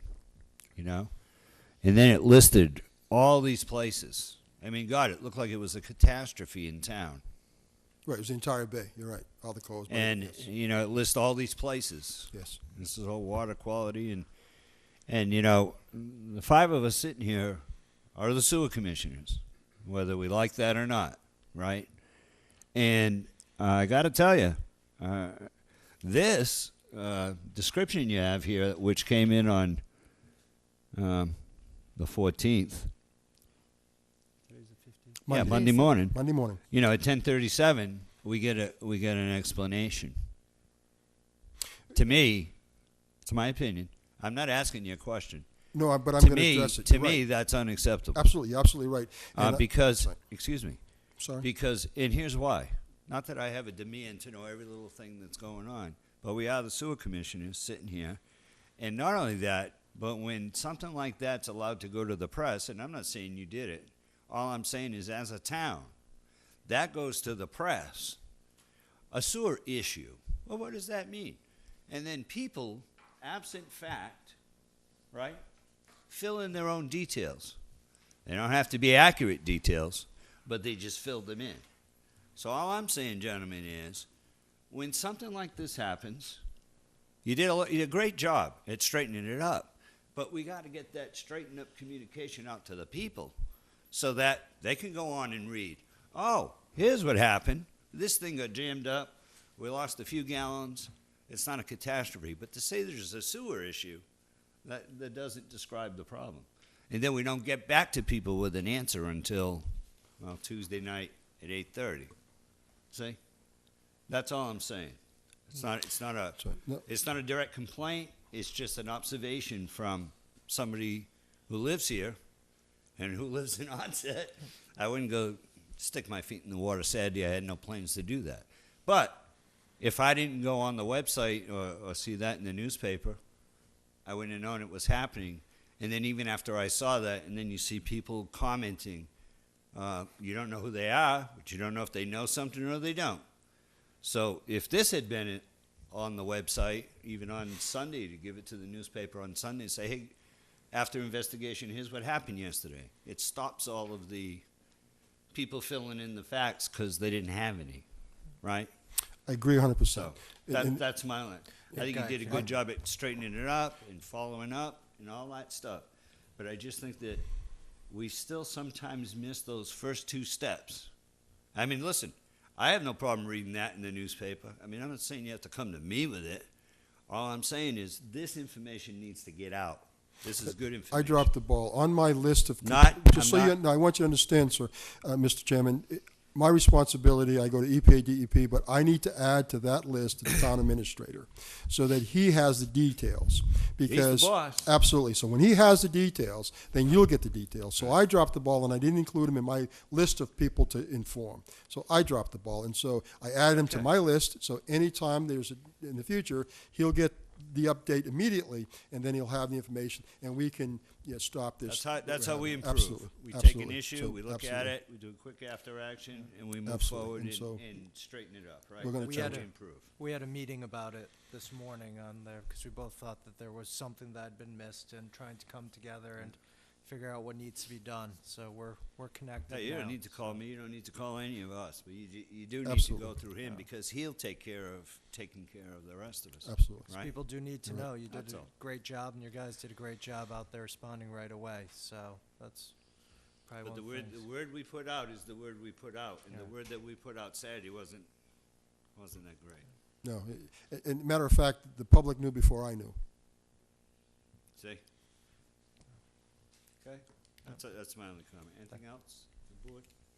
Any other sewer business? Anybody? No? Anything on the second part for Guy while he's here? No. Okay. Thanks, Guy. Thank you. Have a wonderful evening. Thank you very much. Thanks. So we're going to move on to town business. We have the Westgate conservation restriction. I have a question about this before we start. Did we need to have Mary Ann here to notarize tonight to sign this restriction? No, I don't think so. We can sign in front of her afterwards. Okay. So we shouldn't sign it tonight. Just wait and go to her. Why don't I don't have it in front of me? It's right here. Yeah, that's fine. We can put it down at the counter if we have to sign it. there. Okay.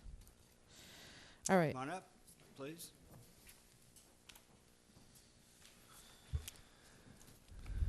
David, I'm sure you have plenty of ideas what to do with that grease, right? Huh? The household waste? Too much of it.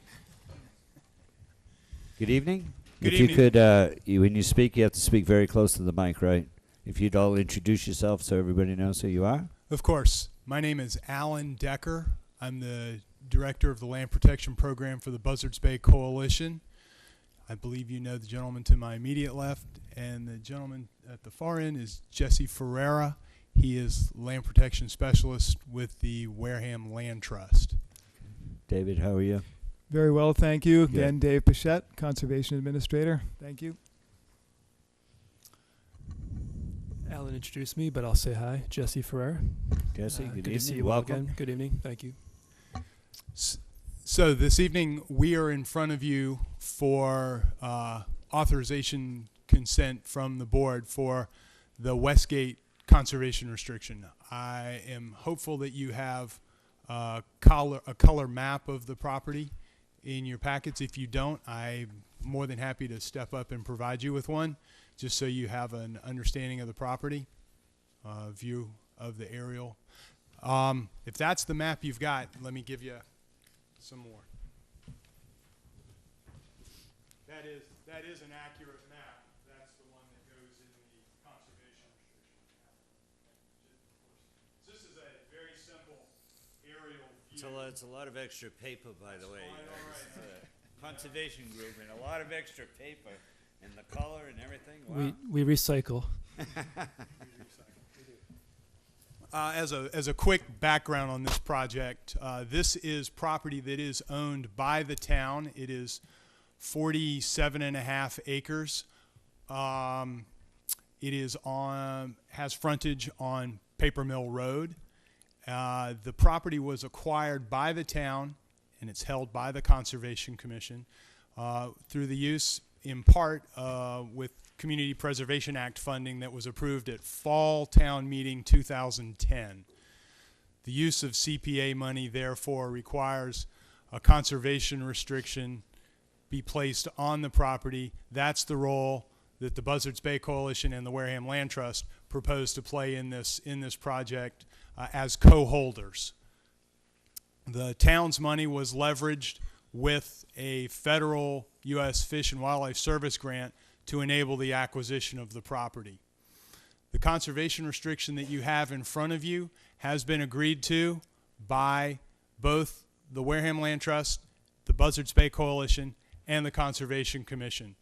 The parties have signed the document. The state has done their review of the document and has given back feedback, which has been incorporated into the document you have in front of you. And excuse me, what we're seeking tonight is your assent to this conservation restriction. And if it will solve a small problem, I happen to be a notary, and I'm more than happy to notarize your signature should you choose to authorize this. Future use for the property, just in a brief summary, this is meant to be a passive recreation property. It does front on the Weweantic River, some 2,300 feet of frontage on the river. It does have cranberry bogs on the property. The town, through the Conservation Commission, is reserving the ability to encourage passive recreational use of the property. There's a fairly well, excuse me, fairly well-defined existing trail network on the property for public access and walking. The town is reserving the ability at some point in the future, should it choose to do so, locate a unpaved parking area on the property to enable better public access. Trail network, as I said, there's the ability to locate a canoe and kayak launching site, should the town choose to do so. What we did in working with Dave is think about flexibility of use of the property into the future. and are more than happy to work with the town to effectuate those on Dave's schedule. I'm more than happy to let Dave, if you'd like, talk about anticipated uses of the property and kind of what his plan is for the property here in the immediate future. Please do. Sure, thank you. Just to start off, I'd like to mention that the Conservation Commission did vote to approve this conservation restriction at its recent meeting of December 5th of 2012. And also the commission already has a plan that's been approved to create a parking lot at this site for public access. We do have a mapped trail system on the property, much of which is existing trail that we are basically reclaiming, and there is some portions of new trail that we're creating to complete the system. It may not be shown on the map that you have, but this property also does connect to another 66 acres of existing conservation property to make a total area that results in, the roughly 120 something acres, and he's going to give you that diagram there. So we have been in the process over the last couple of months of doing some trail clearing work. As I said, we do have an engineered site plan already in place to develop the parking area, and we hope to get that work started within the next month and a half or so, and hopefully have this set up to have a grand opening, if you will, in the early springtime. So that's our anticipated goal for this. That second map that I just passed out that Dave was referencing shows you other open space in the immediate area. So this property does abut town-owned property that is immediately to the southeast, the acreage that Dave was referencing. You'll know it as Faring Hill. Okay.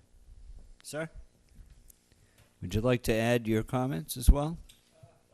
Nope, they've covered it. I don't really have any comments to add, other than it's a spectacular property that may be our best to offer the public for access and for trails. It's an outstanding property. Thank you. Yep. Mr. Titlebaum, questions? Just to be clear, there's no consideration passing from the town to either of these restriction holders, is that correct? Could you clarify that? That's correct. There's no, okay. Yeah, you're not paying You for understood. it. Right, okay. Yeah, We're not exactly. paying for it. Yeah. No. Sorry, I shouldn't have used the lawyer term there. Yeah.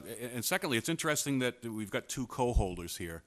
Is this something that the coalition and the land trust are looking forward to do on any future properties? Because I find it interesting. Sure, absolutely.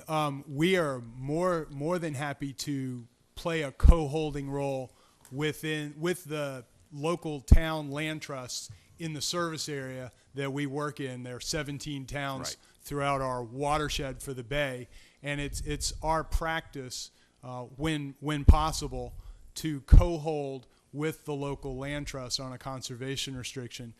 It offers a measure of stability, if you will. In this instance, the day-to-day contact, if you will, that the town will have with the conservation restriction holders is going to be with the Wareham Land Trust. Right. They're the local group. We stand to back them and help them. Obviously, we're going to see our duties through as the holder of the conservation restriction. They're 6 of one, half a dozen of the other, if you will. It's just it's a practice that we encourage and that we want to see through. It helps. Okay, thank you. And it is certainly a practice that I understand and laud as well. I just wanted to get it out there so that anybody who was listening, who was interested and was curious about the notion of two co-holders would understand what your plan is, what the relationship between the two of you is in relation to the property, so that the parameters of the deal were clear. So thank you. You're welcome. Mr. Slavin? Just so everybody knows, I am a member of the Land Trust. Also, my wife and I are stewards at Whitlock Landing, but we have no. Well, in that case, Mrs. Begley. Thank you, Mr. Chair. Yeah, moving right along. I don't see under prohibited uses. Is hunting allowed on this Sorry? property? Is what? Hunting. Oh, hunting. It's not listed under prohibited uses, but if you look under allowed uses, it goes on to describe passive recreational activities excluding hunting and motorized vehicles. So it is prohibited, but it's not listed specifically in the prohibited uses. It's listed as an exemption in the allowed uses. If you look on page 4 of 21 in your CR, that's where you will find that. Thank you. Yeah, paragraph B, subsection number 1, labeled passive recreation. That's a decision that the Conservation Commission has made. Okay. Thank you. Are those documents all signed in our packet? What? The actual official okey-dokey document, is it all signed and filled out by the other groups? No. I'd be more than happy to proffer up signature pages if Yeah, you'd like that to see copy them. there might have it. This copy just needs our signature. There's no, Oh, the other signature pages aren't there? well, they're here, but they're blank. They're all blank? There's only one. Yeah. Yeah, okay. That's all I wanted to check. I'm more than happy to proffer them up should you care to see them. Yeah, like the acceptance pages. Yeah, they're all blank. Yeah, because we're assuming we're signing it, and we're assuming the others have signed, because we can't see that they've signed. Follow me? Well, absolutely, I do. I don't want you to make assumptions, though. Right. So I'm glad you have that. That's going to be very helpful. Mrs. Winslow? I just want to say that I think it's great. I think conserving our natural resources and ensuring that they'll be there for future generations to enjoy is an important thing, and I've always advocated for it. I've always supported it, and I'll continue to do so. So thank you for your hard work. Any other comments? I just have Mr. one Bichette? last comment, which is to, again, thank the Wareham Land Trust and the Coalition for Buzzards Bay for all the great work they do for us here in Wareham. It's been a great working relationship working with these two groups, and I look forward to future projects working with them. It sounds like it's going along very well. Very well. Congratulations. Okay. We have a motion? Mr. Chair, I move that this board accept the Westgate conservation restriction. Second.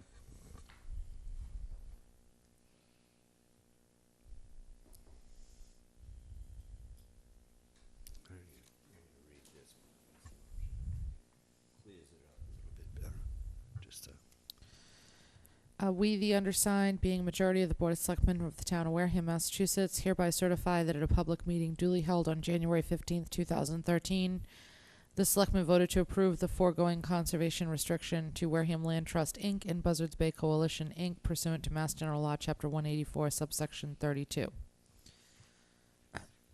Have a motion? Second. Made and seconded. Anything else on the question?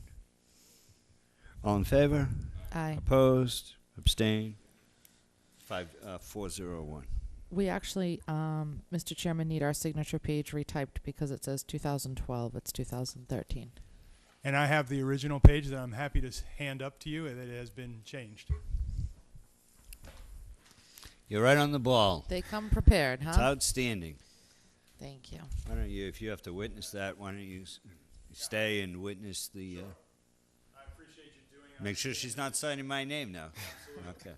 I appreciate you doing this. I understand it is your normal practice to sign documents at the end of the evening, but... That only takes a minute to sign your name. It's okay. You didn't talk for too long, so we'll give you the extra 45 seconds. You did waste a lot of paper, though,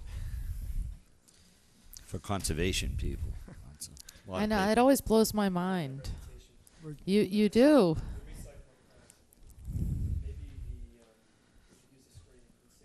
It takes a couple reams to save just several email, acres. you know. email the electronic documents. We all get it.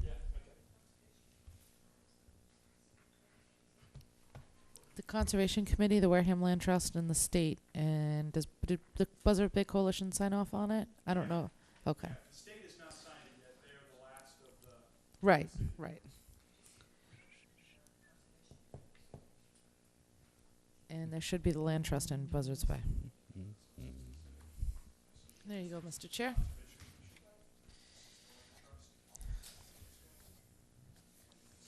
Alan? Okay, thank you very much. Thanks a lot. Have a great evening. Appreciate it. You make sure you don't take off without your paper. And if you'd make sure that our office gets a copy of that, please. Absolutely. Thank you. Okay, next up. Okay, next we have, oh, I feel so bad, the 5-minute Serped presentation. This poor gentleman's been sitting all night long. Although, no signatures necessary from me. we are the most watched show on Tuesday night in Wareham. Well, Mr. Chairman. A year or so ago, you'd be sitting here at 10 o'clock, so you're actually doing Good, well. we're ahead of time. Yeah. Thank you for taking the time to hear from me tonight. My name is Grant King. I'm Principal Comprehensive Planner at Southeastern Regional Planning and Economic Development District. Yes, 5 minutes of your time to reintroduce you to the land use planning component of the South Coast Rail project and to make you aware of and to invite your initial input on some work we'll be undertaking alongside the town in the next month or two. When I say the land use planning component of this project, I'm referring to an exercise that took place approximately 5 years ago when SERPED worked alongside all 27 of its member communities to designate areas within your borders that you thought were appropriate for protection and appropriate for development. So this is both sides of the coin. We just heard the conservation side of the action you just took a moment ago. We're also looking for designations of development areas. So this took place at a series of public workshops where participants looked at map data, they discussed the needs and desires of the town, and they actually drew boundaries on a map within designating these areas within your borders. We view this as largely independent of the rail project itself, particularly for communities such as yours that are fairly far removed from the actual proposed infrastructure and station sites. SERPED recently received a contract from Mass DOT and the Executive Office of Housing and Economic Development to revisit each of our towns and provide you with the opportunity to update these designations that were made 5 years ago. And this is motivated by a couple of things. First, we acknowledge that municipal priorities can change over that period of time, and we want to honor that and allow the appropriate updates. From the Commonwealth's perspective, a few things have changed in terms of policy, the most significant of which is in September of 2010, Governor Patrick issued Executive Order 525. And this, I'm seeing you have the handout in front of you, so it's been outlined there. But this basically states that Commonwealth agencies will do their best to implement the South Coast Rail Land Use and Economic Development Plan, these priority areas included therein, through their funding decisions, their funding investment commitments. And evidence of this is being seen in a couple of ways we wanted to make you aware of. First, the MassWorks application and district local technical assistance applications, these state grant applications, are now including priority areas as criteria, as scored criteria for ranking projects. Additionally, the Office of Administration and Finance is tracking state investment commitments in the South Coast region and literally doing a mapping exercise. I had the honor to work on that mapping exercise where they located investment commitments and saw how they performed in relation to the priority areas in all 31 communities. There are a couple outside of the SERPED region. So that's a policy change that's taken place since, actually after these designations were made in 2008, 2009, so we want you to be aware of that. From SERPED's perspective, we just would like to emphasize that this is another planning asset, another document in addition to, or sometimes in the place of, master plans, open space and recreation plans, housing production plans that you can use as a town and shape as a town to guide municipal growth and conservation efforts like the one we just witnessed. We're also particularly excited as an agency to share with you updated mapping data and mapping technology to hopefully enrich the process and get the designation of these areas a little more precise. Let me give you an example. A priority protection area in your town is, the eastern portion of the town is designated as a water resource protection area. There's a large portion right up against, it's, I guess, the border with Plymouth, is that correct? Yeah. And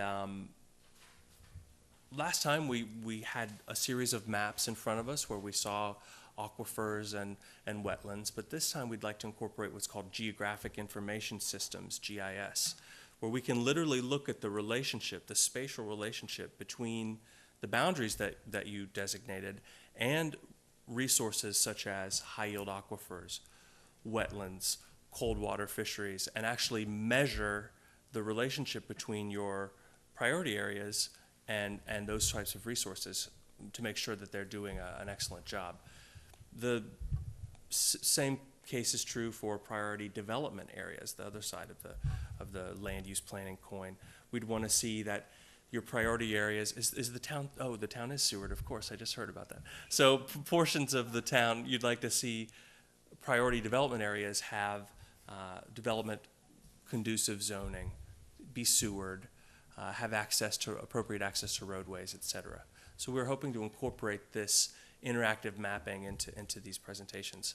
And that's really why I'm here today, is to make you aware of this work, to reintroduce the process that took place 5 years ago, and to ask you for your input and for you to designate a point of contact for us as we schedule a public workshop that will sort of be a redo of this process, and that should take place hopefully in the next month or so.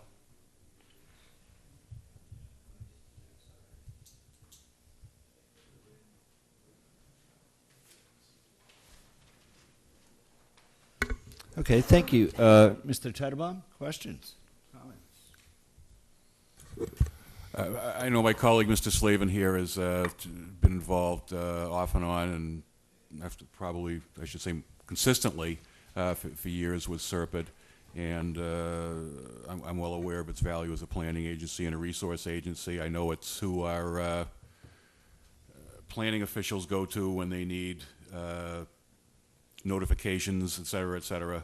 So I'm aware of the relationship, and I appreciate the outreach of your agency tonight to come and speak before us regarding the potential for the rail Yes, issues. sir. Thanks. Mr. Slavin?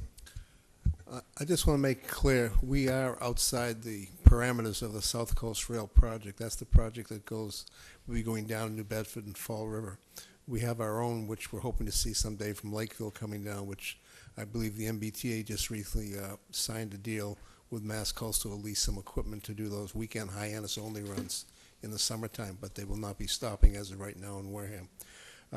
This really is to basically go look inside again. I imagine that probably Cedar most likely was involved with the 5 years ago, and I would hope that Cedar and also our town planner would get involved, because there are, obviously, we have some economic development areas that we need to really kind of relook and go back over besides our conservation areas. Another piece where I'd like to see help through SERPED, through the GIS, et cetera. To be bio-ready, you have to have sewer. It's the only way to be, one of the criteria that's really critical. In Wareham, we're in an excellent location because we're at the corner of going from Boston down to Provincetown, the Cape, then going back to Providence. We're right in the middle of that whole line if you look at it going like this. And I think we're in an ideal spot to be basically to attract some bio-industries. And where we have sewer available, and since you've made this major investment, I think it's about time we really use it, besides just the regular what we do now. And I know there's some, I've gone to, I think, 3 conferences on bio-ready, and I think we have to be certified as a bio-ready town. And then there's not so much grants, but there's advertising and there's actual promotion to attract business to our town. So I would hope they would also include that in our overall Excellent. program. So, Mr. Chairman, may I make a point of clarification? While you're absolutely right that the rail project, the infrastructure itself and the station stops are fairly far removed from Wareham, Wareham is indeed designated by the Executive Office of Housing and Economic Development and MassDOT as part of this 31 community corridor that actually stretches from Wareham to Seekonk, south from New Bedford north to Stoughton. So it's a large corridor. You're absolutely correct in what you said, but just to clarify that you are indeed one of the 31 South Coast Rail corridor communities. Thank you. Mrs. Begley. Kind of a jumping off point. Hi. So we're one of the 31 communities, but Yes, ma'am. where does Wareham fit in to this rail project? I mean, are we talking 5 years down the road, 10 years down the road? Is funding going to dry up and we're not going to be a part of the corridor? I mean, In terms of receiving a rail stop? Yes. Yeah. So that's an excellent question, and that's for Secretary Bielecki and Secretary, is it Davey of MassDOT. My answer for you is, in terms of the near term, is if and when the train arrives, and it sounds like yesterday it was announced that $1.8 billion is earmarked for it in the budget. They're trying to figure out how to raise revenue. It's going to generate growth, both in terms of jobs and housing, and that growth will not just be around station sites and in the core sort of rail communities. It will be all over. And this land use planning exercise is meant to prepare all the cities and towns in that large, very large corridor. Agreed, it seems far removed, but the hope is to allow a locally based land use planning exercise to designate where you would like to accommodate that growth, and also where you would like to make sure that you preserve areas like the town. I didn't catch the name of the parcels, but areas like that were just preserved. And so right now, the answer in terms of when the rail would arrive, when a station stop would be in Wareham, I don't know. But that's sort of off the table in terms of the scope of this exercise. It's a locally driven land use priority exercise. I understand. Thank you. Mrs. Winslow. Hi, thanks for Hi. coming tonight Sure, and waiting no for us. I think they're all great resources. My particular concern has been the Cranberry Highway corridor down in East Wareham, where Mass Highway is planning to do some major road work. I guess they said 2014 or 2015 now, but that's a federal budget, so it could actually be like 2020. Who knows? But there's a lot of changes going on down there. Walmart's going to move to the other side of town. That's going to leave a huge big box store open. Actually, not a bad site for a train station with a lot of parking. And you could argue that building can be torn down. It built as a tear down. That's what they do. So I'm really concerned about how that construction is going to impact the current business owners. And I think now, this is just, I'm one of 5 people, but I've been saying for quite a while now is the time for us to look at that area and really make those decisions and identify those resources and kind of guide this process instead of, I always use Route 44 as an example. Sure.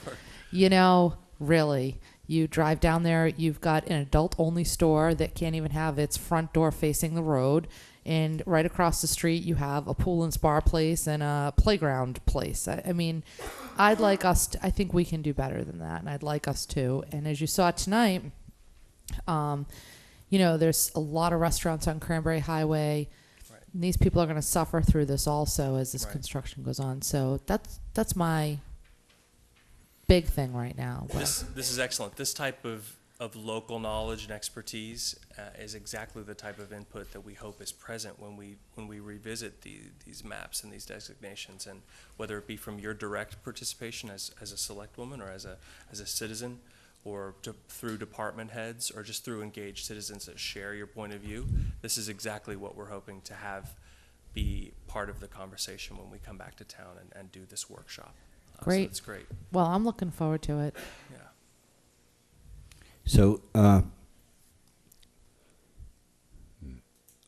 So you're looking for, you're asking Yeah, for a a point of contact representative, to point of right. contact. I thought we had appointed you to the rail group. But this really is not the I understand rail. it's a different flavor of rail. I mean, I can do that, but I would think that our town planner and our senior Yeah. director Yeah, should be okay, actively so go involved in through, this. so rather than a board, John have Charbonneau. Mr. Sullivan. And Sal deal with it. Pena, the CETA director. I believe the CETA director did the work last time around, because we did not have a town planner in place when this was done before. Okay. I see a picture, I assume that this picture is that housing development as you drive into Middleborough.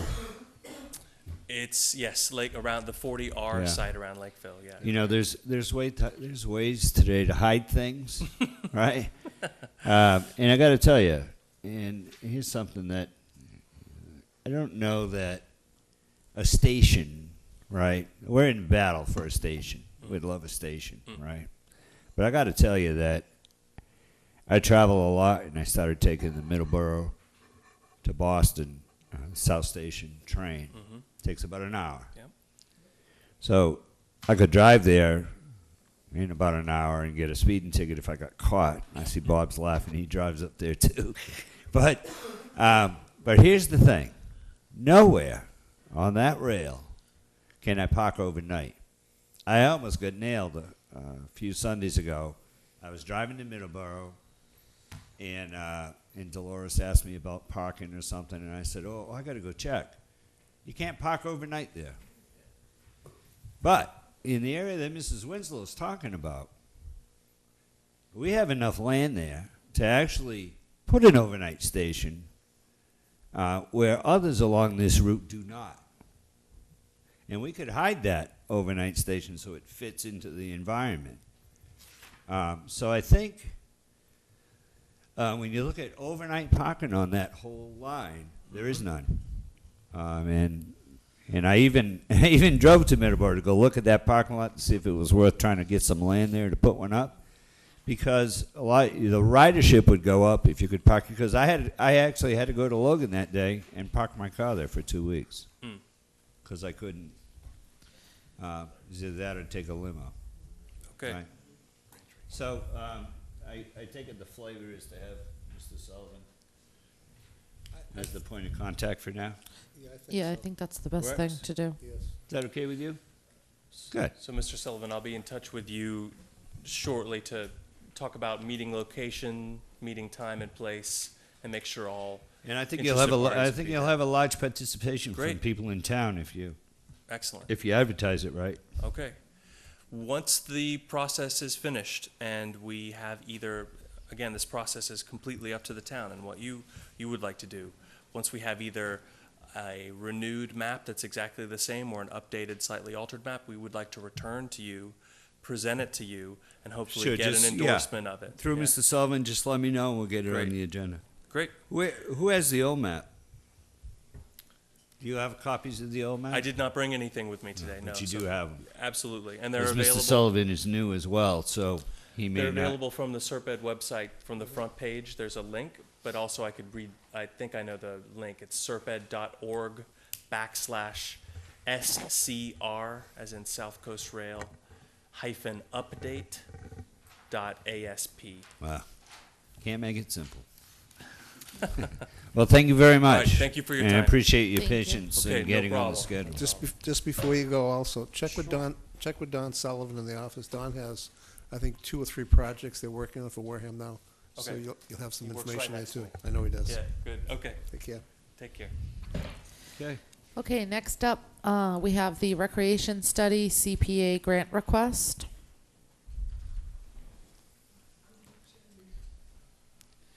Have we seen this movie already once? Yes, but I thought you'd like to see Ah. me again. You're not going to scold him again, are you? I thought that was kind of cute how she scolded you at the beginning of the meeting. Per Mrs. Slavin. Yes, Sandy Slavin. Per the Board of Selectmen policy, the town committees, commissions, and departments must obtain approval of the FinCom and Board of Selectmen before CPA grant requests are submitted to CPC. This has been submitted to CPC, but the CPC has not voted on this grant request, and I am looking for approval by the BOS to support this request of $20,000 to do a playground recreation area study. Recently, the CPA has changed their ruling to allow for funds to be used to rehab existing playgrounds and recreation on areas, lands that have not been purchased with CPA funds, and that's a big change, which allows us as the town of Wareham to use CPA funds to rehab all of our recreation sites and playgrounds. In order to do that, it's been recommended that we complete a study to understand what we have and what we need, and that this $20,000 is to contract to have that study done and provide a report on the 15 areas I've listed on the back page of this grant request. And that also includes reviewing 3 of our newly restricted, conservation restricted areas as to the best way to use Bryant Farm, Westgate property, and the new Ahern property. How can we use what we've just, what we've required recently? Okay. Did you say that, I'm sorry, maybe I misunderstood the beginning. Did you say the committee did not vote on this matter yet? CPC has not voted on it yet. We have all our grant requests in, but we will not be voting on our grant requests until the 23rd of February to submit for town meeting. Now, keep in mind, a couple weeks ago, I did come before this board indicating that open space would be the one that would be submitting this grant request. We could not get a quorum. Oh, that's what it was. And I therefore, saw something. I went to Mr. Gifford to see if I could work with the maintenance department, all part of the town of Wareham, that they would back this grant request because open space couldn't vote on it. I do remember. I saw an email, something about a meeting, or you couldn't quorum. So that's why maintenance is on it as opposed to open space. But it does support the open space 7-year plan that's been approved by the state. Have you picked a contractor? I won't know that until we put an RFP out. Oh, okay. So it's not like you've already done all Nope, that? nope. Because that all has to be approved afterwards. Mr. Titlebaum, questions?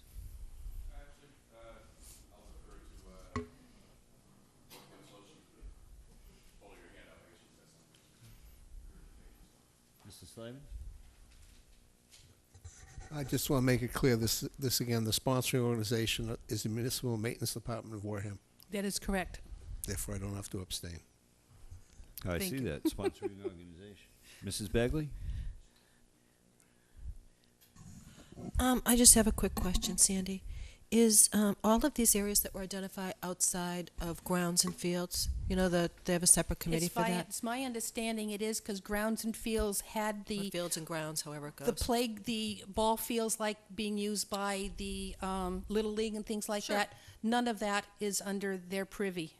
Right, just to Yes, clarify for these the are listening audience. Yep. That these are all areas that are outside of that. And this was something that you brought up to this board some time ago because of the dilapidated nature of some of the playground equipment Yes. and areas. Yes. We did have a group from Shangri-La come before us, and us being CPC, and submitted a grant request. Unfortunately, we needed to table that until we could complete the study of all the playgrounds, and that's why Shangri-La is included in this list. Yes, it's none of these. I do not think any of these areas are handled by Fields and whatever Grounds. that group. Yeah, whatever that, recreational, what is the Yeah. title of that committee? I don't know. Fields Is that and the one that, grounds, we grounds did and with, fields, fields and Claire? No, grounds. we're not the, right, we're not the No. appointing authority. You are, Mr. Chair, with I the believe moderator. it is the FinCom. Little League fields and things like Yep. that. Okay. Anything else? Mrs. Thank you. Are you done? Mrs. Bailey? Yeah, Mrs. Winslow. In fact, the Fields and Ground Committee has already conducted this study on the playground. I did get a phone call the other day from somebody who was a little upset to see this on the agenda. So there does seem to be some confusion here. Then where is it? Mrs. Slavin, that's why I raised my hand early on, so that, there does seem to be some confusion here. as to responsible party and what's been done and who's responsible for it. But I do believe, and what I was told, is that this was a project that they were working on. They haven't met in over a year, but somebody's got their hands on it. I mean, this, honestly, the inventory of this was done by Open Space 3 years ago in order to provide for the open space plan now. But we never got a professional person in to give us an idea of what we need, what is the cost, what is improved. I mean, I and if understand. that exists, I would love to see it, but I can't find anything on that committee published on the Wareham website. I looked also really quickly this afternoon, but Mr. Chair, my suggestion was going to be that because the appointing authority appoints that committee, that somebody get in touch with them, perhaps the chair of the appointing authority, and ask them. Where did that committee get the money to do the? Well, I don't know. I mean, I did talk to Claire Smith, the town moderator, who also believed that that information from the caller was correct. So, but she wasn't sure because they haven't met in over a year. And so we do need to maybe get the chairman of the appointing authority to reach out to the chairman of the Fields and Grounds Committee and find out what they have. I want to see you. I didn't think that committee was functioning. Well, they Apparently haven't. they're not. They haven't met in about a year now, but this was a project that they had worked on, and I just don't want to see you repeat something that may have already. And I'm saying 3 years ago, Open Space did it, but not from a professional's point as to the cost and the type of equipment needed to bring these up to safe levels for people to play on or use publicly. Nobody wants these playgrounds fixed. But more if than there is a report, I've looked for it and I can't find anything. And I don't know, but you know, you brought up some of, you know, what my questions were, and that is, if, you know, if the CPA is looking for money to do this, and if they're responsible for recreation, and we have a Fields and Ground, I mean, we do need to know, you know, who is going to be responsible for, and if we have a committee that hasn't met in a year, then we have another committee. Do you see what I'm saying? It creates a lot of. Well, CPA would not be responsible for it. More than likely, it would be maintenance working with Open Space. Now, Open Space has 3 openings. If somebody is interested in working on the recreation component of the 7-year open space plan, we've got 3 openings in open space. We haven't been able to meet because one of our members has recently undergone surgery and we can't get a quorum. I mean, it's just, we being open space felt that this was our privy, and because we couldn't meet and vote on it, we asked maintenance to work with us on it. I mean, the town gave us that requirement as part of the open space plan that was signed. I'm not Because we disputing. we do not look at the ground, we do not look at the fields that are used by the ball teams. That's not within our scope. I Yeah. understand. I'd love, Kara, if someone could find me that report, I'd love to see it. My suggestion is going to be that we ask the chair of the appointing authority to reach out to the chair of the Fields and Grounds Committee and get us some clarification on this. And if, you know, if they can produce a copy of it, then to get it to you as soon as possible.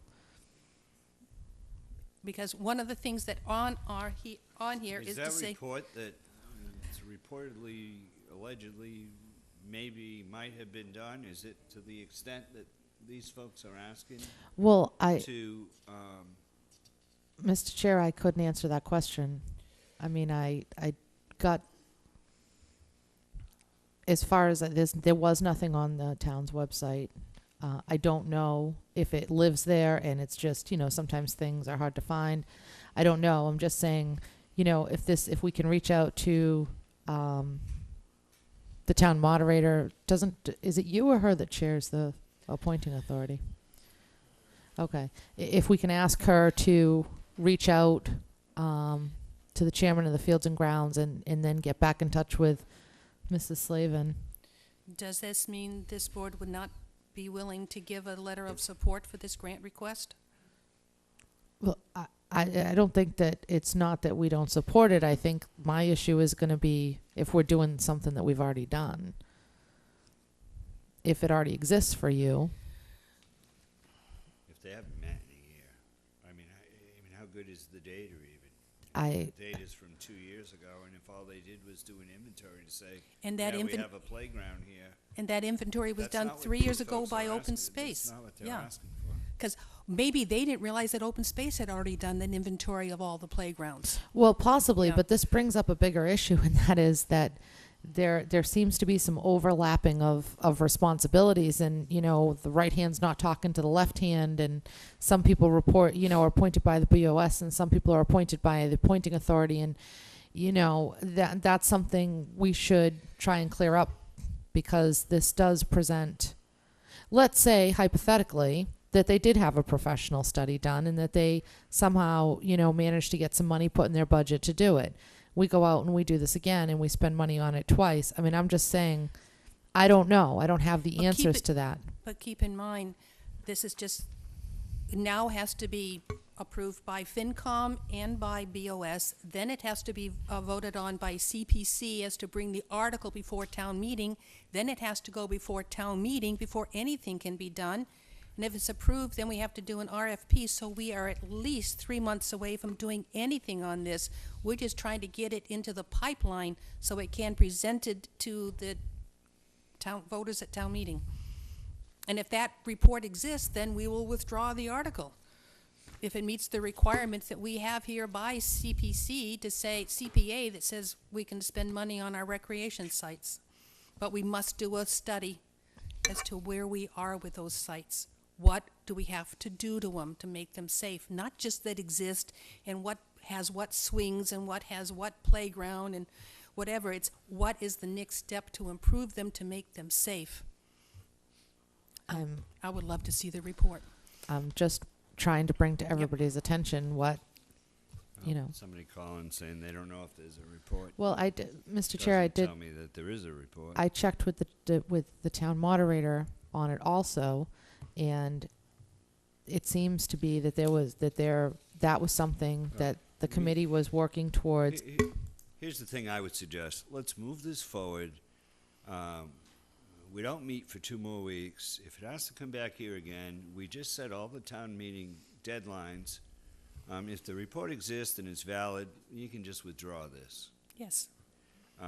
But then to come back at the end of the month and say, oh, there was never a report, it's an informal report, now let's do it. And then people are jumping through hoops trying to get things done with meeting schedules before whatever the artificial deadline is for submitting this stuff. They're just looking for some support here. But I'm only one vote. Mr. So- Chair, the one thing we do need to remember is we've changed the deadlines to February 15th Yes. for the submissions. So there you go. So Yep. then if it comes back and there's no report that exists, you get 16 days. Keep in mind, That's nice. CPC is planning to vote on the 23rd, and we're trying to get our article submitted on the 30th Yeah. for review by town council. That's the I can only deadline do we've so given much. ourselves to So is meet the there 15th. rather than just keep kicking the can around, is there a motion here? Or not? Well, I'll move to approve the CPC request. I have a motion. Second. Motion made and seconded. Anything else on the question? All in favor? Aye. Opposed? Abstained? Abstain. 401. Thank you. Thank you. Next Ellen. up. No, excuse me. Ellen, thank you. Thank you. Appreciate it. Thank you, everybody. Next up. Town council RFP discussion.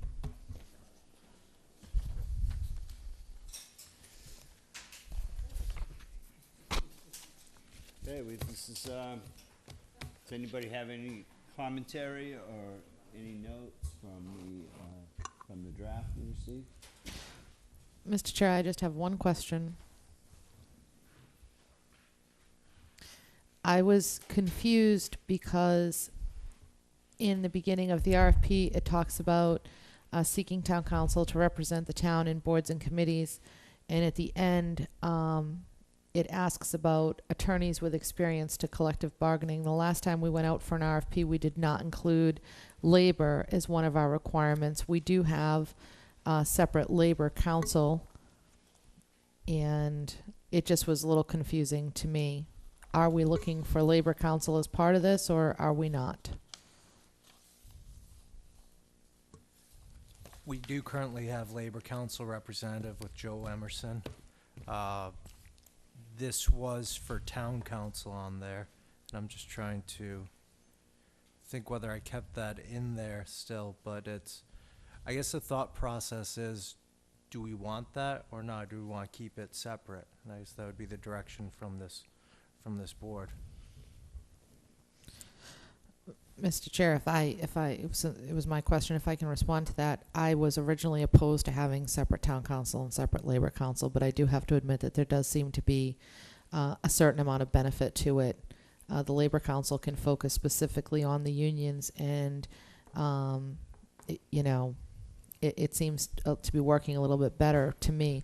I'm just asking because as you read through it, it's pretty clear through almost the entire document that we're looking for attorneys who understand land use, tax title, and other issues that a municipality would experience. And at the very end, it asks for what lawyer is going to handle collective bargaining and what their experience is. So I'm just bringing that to your attention. That was the only thing that I found in the document. I do want to state that I am very pleased with the representation that we have from Joe Emerson on the Labor Council. Todd, about any commentary? I agree with Selectman Winslow on the notion that labor council and labor matters that we face, they occupy sort of a special place in the scope of services that the council can provide, and I think it is best going forward to consider those as, generally speaking, a separate item. It's hard to get good labor counsel, even from large firms. The really good ones tend to be in small firms by themselves. They tend to be the real nuts and bolts people. Aside from being impressed with Mr. Emerson's representation, of course, if you put out a request for services for that, you may get other people interested as well. By and large, this is a specialty area that requires special counsel, in my opinion, so I would agree with the idea that that's a separate scope of services that really shouldn't be included in a general municipal council RFP. Slavin, any commentary? I'd probably, by the next meeting, the 29th, be ready. I have some other thoughts about council in general, and I'm not really prepared to sit and discuss it yet. Well, Mrs. Begley? Mrs. Winslow, anything else? No, other than we're in the middle of January, so I'm hoping that we can get this wrapped up and out there as quickly as. It will be done by the time we go home on January 29th. So if you have any comments, any other comments to make? That was my only, I read through the whole thing, that was my only. So January 29th, that is the, we'll stay here all night and talk about that. So be prepared if you have a lot of comments and you waited till the 29th, because that's our deadline to turn it over to Mr. Sullivan. Yeah, I don't think it'll be that difficult. I am not having a slumber party with the three of you. No, we won't be going home that night unless it's done. Okay, approval of election warrant. I move to approve the following election warrant drafted by the Wareham Town Clerk for the town of Wareham. Greetings. In the name of the Commonwealth, you are required to notify and warn inhabitants of the town who are qualified to vote in the town election to vote at Precinct 1, Memorial Town Hall, 54 Marion Road, Precinct 2, Hammond School, 13 Highland Ave, Precinct 3, Minot Forest School, 63 Minot Ave, Precinct 4, Deacon's School, 760 Main Street, Precinct 5, Deacon's School, 760 Main Street, Precinct 6, Elks, 2859 Cranberry Highway. On Tuesday, April 2nd, 2013, from 8 a.m. to 8 p.m., to cast their votes in an annual town election for the following: Board of Selectmen, 2 positions, 3-year terms; Board of Selectmen, 1 position, 1-year term; Town Clerk, 1 position, 3-year term; Town Moderator, 1 position, 3-year term; Board of Assessors, 1 position, 3-year term; School Committee, 1 position, 3-year term; Housing Authority, 1 position, 5-year term. And to attend the annual town meeting in the Wareham High School Auditorium, Viking Drive, on Monday, April 22nd, 2013 at 7 p.m. to act accordingly. Hereof, fail not, and make due return of this warrant with your doings thereon at the time and place of said election, given under our hands this 15th day of January 2013. Stephen M. Holmes, Chairman, Kara Ann Winslow, Clerk, Ellen M. Begley, Peter W. Teitelbaum, and Alan H. Slavin. Together compromises the Board of Selectmen in the town of Wareham. Motion made.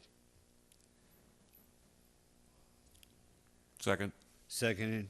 Anything on the question? All in favor? Just one question on my name, Alan H. Is your copy, could you write a little different, have 2 L's and Alan?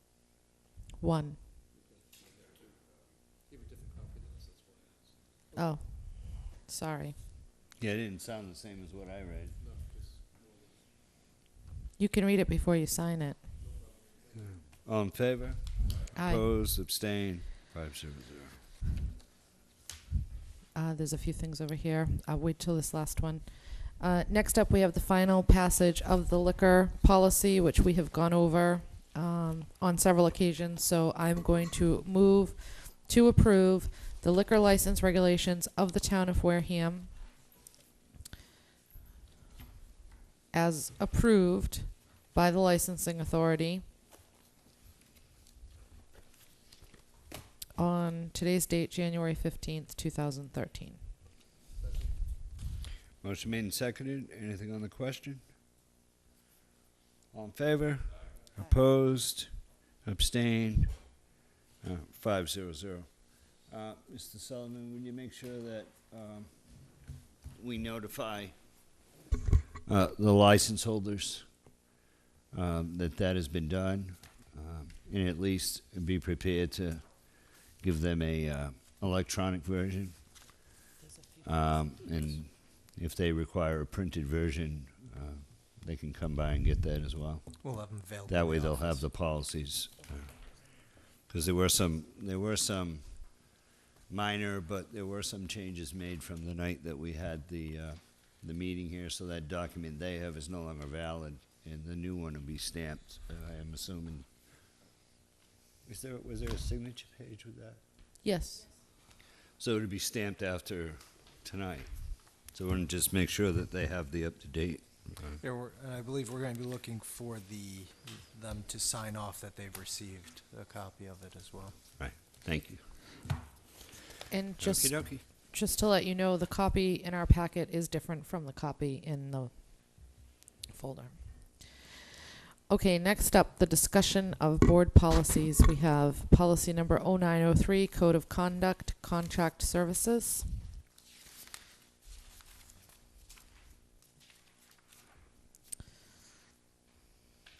Okie dokie. Everybody got it? Do you have a comment? You started last week before we ended. Did anybody have any comment on this particular? Which one, 0901? This is, 0903, I believe. Make sure I got the right one in front of me. 0903. Now, when I looked at 0903, I think there's some linkage back to 8802, which looks like if you go down the list, it was replaced or amended by 8908, then 0502, finally to 1105. I had a little note updating it had some issues about the Board of Selectmen, the chair for approval, and the other one just had the Board of Selectmen. There's overlap between our 03 policy and 0903 and the 1102. You may want to look at it a little closer because there is language that basically covers the same area twice.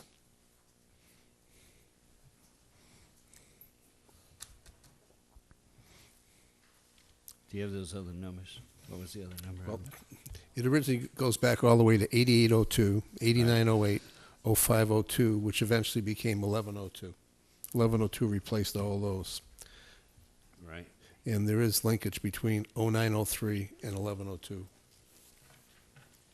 Didn't we also, on this, when I looked at this and it talks about the contract, Didn't we also make some changes in town meeting? I want to say November 11 in regards to contracts. And there were some changes made as to who could sign and who could deal with any contracts. Mhm. Remember that? Yeah. Remember that? There was a, who could sign a contract? I think it was dealt exclusively to the town administrator. Mr. Chair, if I may. Yes? I believe that article comes up every spring town meeting, and with the town meeting gives the town administrator the right to sign contracts. But I looked for, and I couldn't find, when you had originally brought up this project, I made a spreadsheet for you. I went through every policy and traced its whole history. And unfortunately, the computer that I did that on crashed, and I don't have it. I'm not sure if you were able to save it or if you can retrieve it from your email, but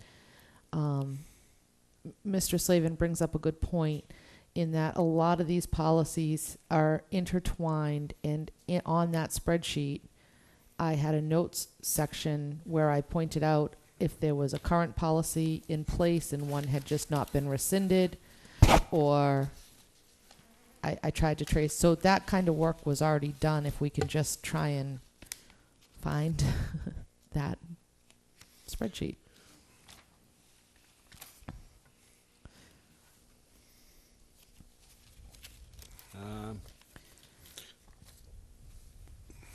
Okay. Let me see if I can find it. Great. And I apologize. 'Cause Unfortunately, I would think that I would have forwarded that. I think that was, I It was never a got while anything, ago. so it'll be you. anything including like my saved email folders and stuff were destroyed, so I have nothing. That the whole computer was just What, do you work for the government? apparently, I don't know, I got a virus somehow, and the whole Facebook. it was probably Facebook. Yeah. Give up Facebook. Um, Computer viruses go away. Sorry, Facebook. My poor mother. It's the only thing she does on the internet, and every 4 or 5 weeks, my computer stopped going.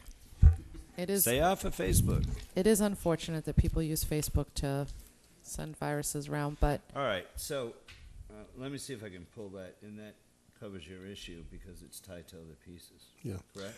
Yes, and the other piece I had on that for my notes from when I did this a few months back was, I had a note just to review. The second paragraph of 0903, the way it's worded, and the way the intent is, it causes us to use virtually almost outside firms outside of Wareham to do a lot of work rather than the local firms. And in today's economy and everything, I think we're putting an undue burden on some of our local contractors that fall under this particular section. I'm not sure we can do anything either way from where it is right now as written, but the bottom line is I think we should look at it because, we used to have special employee exemption, we had other things that went away. Yeah. This had to do, I think, when there was a lot of feeling that certain firms got things approved easier than other firms because they had dealings in town. But with all the current ethics laws and everything else in place these days, I'd kind of like to look at this again just to see if there's a way to do this without having those issues crop up again. Because we are going virtually outside of Wareham for an awful lot of work that the town's paying for, and our Wareham residents aren't getting any money at all. And we lost a lot of good volunteers. Well, I know. First board I was on, the 2 key people on that board had to resign immediately. That was way back 6 years ago. So, I agree it's worth discussion. All right, so let me pull the list, and then, because this comes up again. Yeah. This issue, right? Yeah, it comes back up in 1102. Comes up again.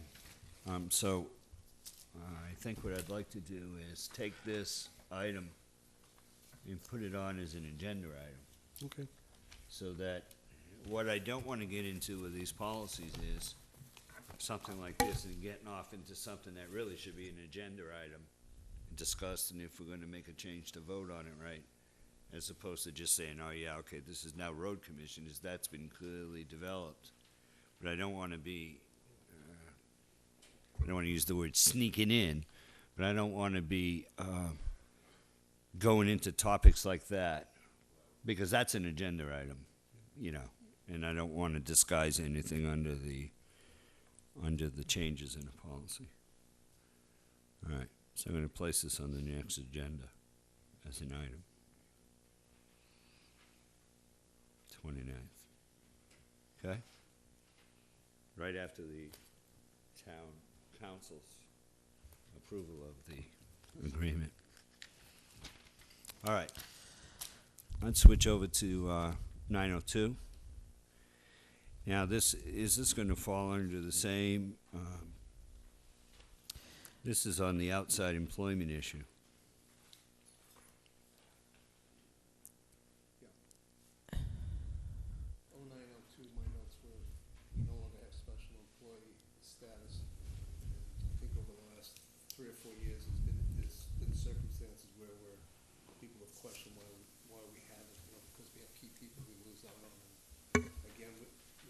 Laws and everything else in place today, I think it's self-policing itself.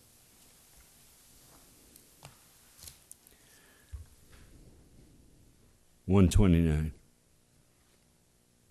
as a part of the agenda item, right? 901. This is the one that I was going to really get tore up because Board of Selectmen, we really, and this needs to be defined because, you know, I think it was even the other day I sent a note on the handicap parking space. You know, typically we used to do that. And now is it us, is it the road commissioners? Put up a no parking sign down there on Onset Avenue. Is it us or is it the road commissioners? Since we had the road commissioners put in, I mean, this is a Board of Selectmen policy, so a lot of this says that we deal with these issues when we don't any longer. Yes. So it's almost that this needs to, you know, maybe a good project for Rich while he's sick this week. Oh, I'm sorry. I hope I mentioned that he was sick earlier, and that's why he's not here. I had almost thought of that this afternoon to send him this and say, here, while you're sick and doing nothing, read and try to parse this out for us to tell us, you know, there's sign issues here, stop signs, one-way signs, speed limit signs, all that stuff that lately appears to go to Mr. Charbonneau and his team are in this policy. So, if you don't have an issue with it, I'll do that tonight, send it over to Rich, or, because I don't think this is an email form at the moment, I can just scan this and send it over to him. I did some And work. have him kind of come back. Did you go through it? Because Yeah. if you did, I did just a little quick things on it. Yeah. We're talking about parking kiosks, so like in sections 132, 133, yeah, those things there, the kiosks are gonna have to be added in because there is, obviously when this was written, there was no such thing. And there's an issue on section 573. well, it describes the parking meter zone. Yeah, and 5-7.2, 5-7.3, 7.5.5, it all, the kiosk stuff all falls in. There's certain things that have to be, you know, added in that doesn't exist. The kiosks themselves, as an example, if someone buys the kiosk for the town and presents them as a gift, how that works under these rules as well. There's just a lot of things here that someone's gonna have to deal with, because there's nothing here at all. But, Mr. Chair, Yes. we don't have a parking kiosk, do we? Not yet. It's been talked, so you might as well put it in because it's something that's been discussed Oh, they're for the coming. future. They're gonna come at some point. So I'm just being proactive and mentioning Meters, it now. kiosks, whatever that, and whatever the vehicle is, they are coming. We don't have meters anymore, so if meters ever come back, so it's all out of Do there. they even make parking meters today? Yeah. They still do? Still do. They make solid state ones. We've also got section 3-4, says traffic signs and signals, and it says the superintendent of streets is hereby authorized. I don't, never heard of anybody that got classified as a superintendent of streets. Guess that would probably fall within the purview of Mr. Mason. See, that goes to traffic signs and signals again. Yeah. It goes, So I this just- stuff is so outdated that, I mean, even the language in some of this was, Well, Mr. Chair, one of the suggestions that I had sent after I reviewed all the policies was that on ones that are outdated or need revision, that they either go to town council when necessary, or a selectman makes the revisions and presents the policy for discussion. That way we don't, you know, let's take, for example, this one. Obviously, this needs to go to town council because you're not just dealing with traffic issues, you're also dealing with road commissioners, which were created by the town meeting. But when you look at the code of conduct, I mean, that's certainly something that one of the selectmen can take a stab at and have reviewed by town council. So that would be my suggestion. That way because otherwise we're going to sit up here all night long picking apart go every nowhere. Yeah. sentence and every policy.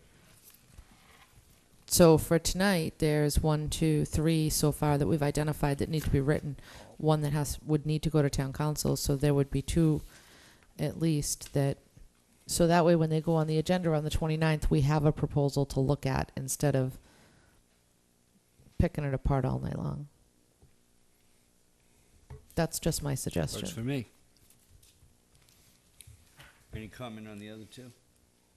No, I think the other one you sent out was 0801.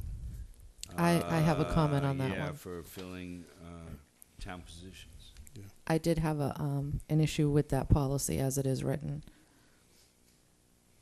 May I speak? Yes. Okay, thank you. This policy, it specifically states that existing employees in the town of Wareham will not be given any additional consideration when they apply for a job. As a human resources professional, I've spent most of my life working in that field. When you have an internal candidate, you already have a history with that person. You know if they show up to work on time. You know if they call in sick every Monday. You know, you have the ability to know more about that person than you do from somebody that comes in off the street. And that information can be very helpful to you. In addition, people come to work for the town. There's certainly not an awful lot of growth opportunities. A lot of times people move laterally between positions. It's almost like saying, you can come work for us and we expect you to work really, really hard. But if you decide that you want to aspire to something different, then you're in the same boat as every Tom, Dick, and Harry that throws in an application. I don't know how that policy came to be the way that it is, but I definitely think that one's going to need some work. We want our employees to feel valued and appreciated, and to know that should they desire or aspire to different things within the town, that good hard work and solid performance is going to be a benefit for them. That's all. Commentary, Mr. Titlebaum?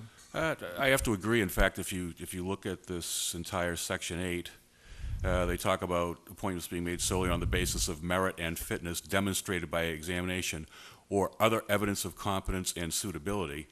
You know, I would say that you've got some pretty good evidence of an individual's competence and suitability if they're looking to move up, if you've already seen them in a subordinate position. So I would tend to agree that striking that italicized section would be, I think, of some benefit to the town. So, Mr. Chair, I would volunteer to redraft that policy for the board if that would be agreeable. That'd be, I have no problem with that at all. Just, I think maybe you can check with town council, just in case that sentence was added because of some legal reason that we don't know about. I don't think it does, but it looks like someone added it at the end there. I actually suspect, Mr. Slavin, that if you read the collective bargaining agreements, that they're in conflict with several. I think it's more than a few here. Yeah. On that one. I mean, it would be my suggestion that as we individually recraft these policies, that we clear them through town council before they're presented to the board. But we do have many collective bargaining agreements that give internal candidates preference, and then a policy that says they don't have preference. So I think that's why it's italicized the way it's put in. I think someone added it at one point in I, time. I and believe nobody that cleaned it out. that's the case. So I would be happy to take a stab at that. I think it's in there, but it's really an unwritten preference for internal candidates is unwritten. That's why it's in there. Mrs. Begley, any comments? Sir? Yes, Mr. Chair. I just would hope that this board would either uphold or just remove sections 2 and 3 for this policy, since, in my opinion, this board violated it. Section 2 was the appointing authority shall also cause the vacancy or impending vacancy to be advertised in a local newspaper of general circulation within the town. It is the responsibility of the appointing authority to receive quotes to determine where advertisements to be placed, need not appear in more than one edition. And 3, if the position is a department head or other salary position, the appointing authority shall also cause the vacancy or impending vacancy to be advertised in a trade magazine and/or trade website, such as MMA.org. The vacancy shall be advertised for at least 10 days. 2 and 3. Did you say 4? Ms. Winslow, you got that? I did. I thought she said 4 too, but No, but 2 it's and just 3. your I'm cold. sorry, it's my cold. Yeah. All It of was 2 8 and 3. All of 8 is in I question, had or just even the another end? arrow. Sections 2 and 3, I mean, I think if the board's going to write policy, they need to uphold those policies. So write a policy you can agree. uphold. Section 8, all of it, or just the last half? No, I'm taking from Mrs. Winslow. Section 8, all of it, or the end of it? The end of it.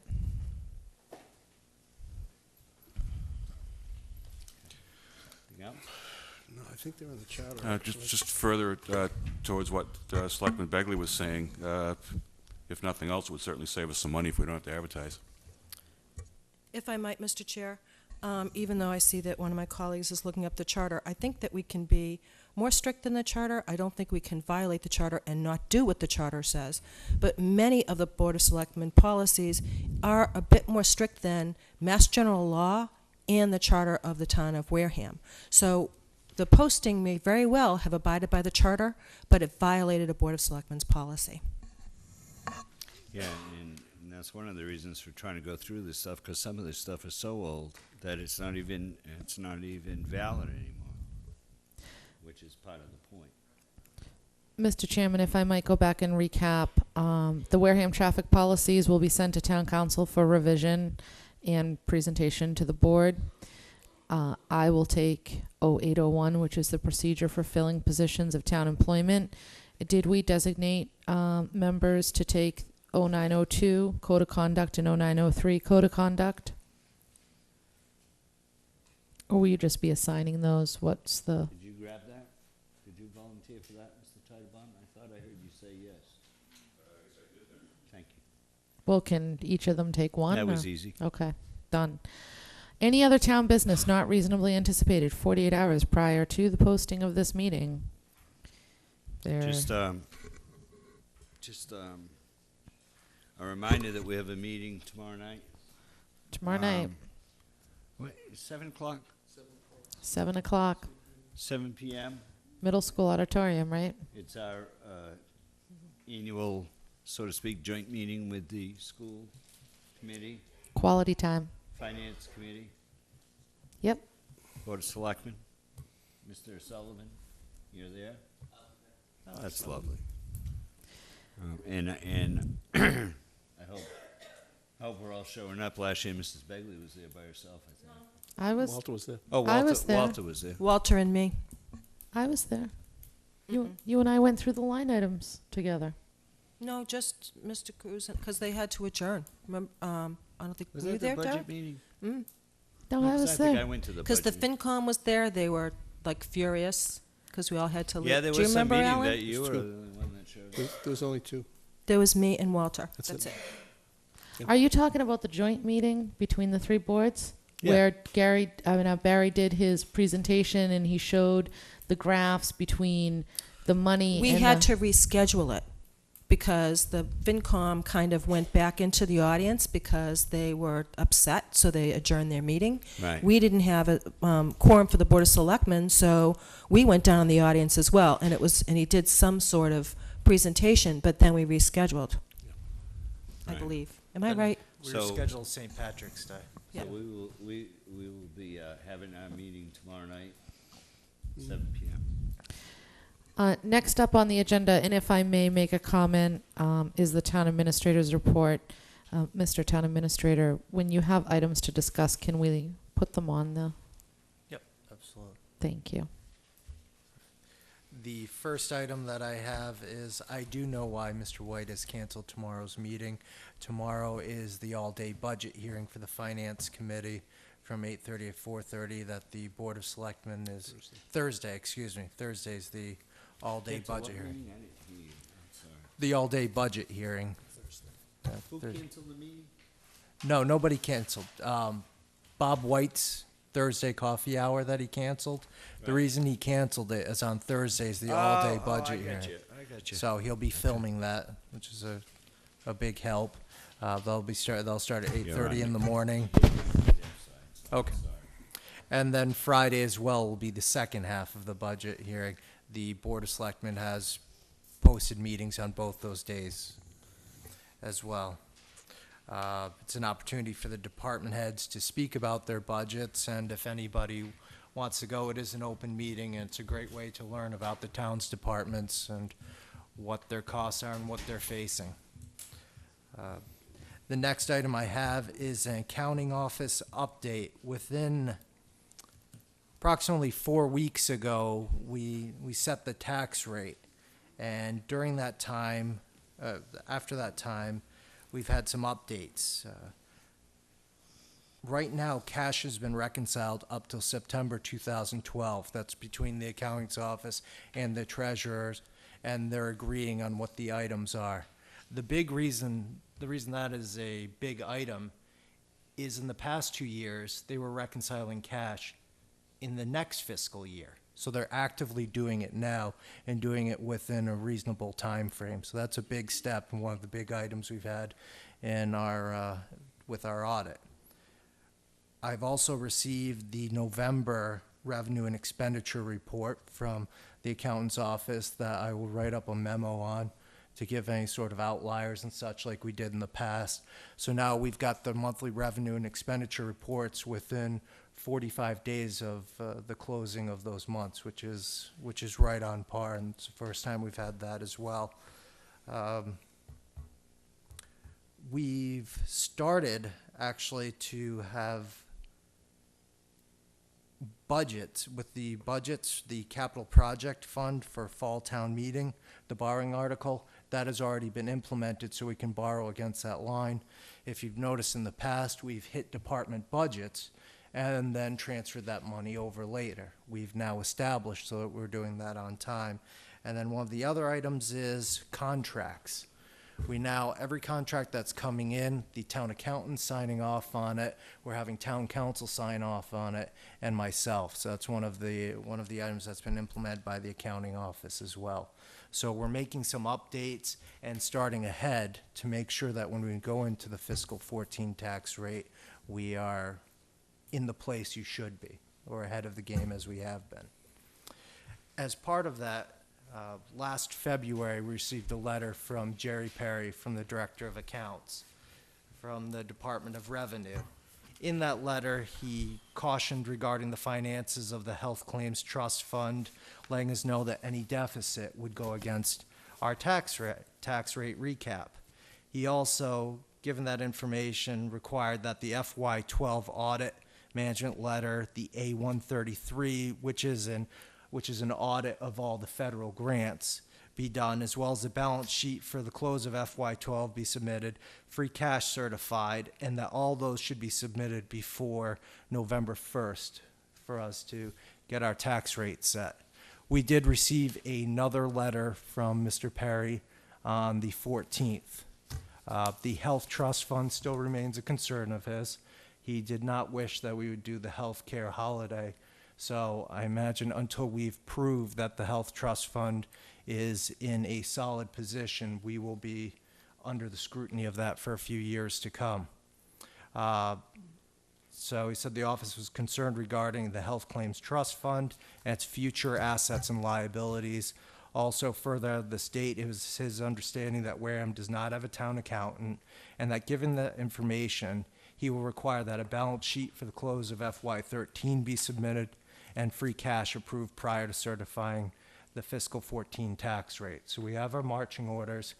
It's less than in the past, which I take as a sign that he understands the work that we're putting into this and some of the policies. So I do take that as a good note, and we will be sure to understand that this is what needs to be done for FY14. Certainly a much better letter than we've received in the last 2 years. Yeah. You know, I know that he was very concerned, told us not to do the healthcare trust thing. We did it anyway. So I still think that, I know that Ellen's asked for it a couple times, and I still don't know that we have a clear picture of that account. And he has a concern about it. Well, those of us who opposed it still have a concern about it. So if there's any way that you could try to give us a picture. I know it's always a moving target with claims being submitted, but I'd like to see a picture of that in time here and see where we're at with that. It's very dangerous what took place there.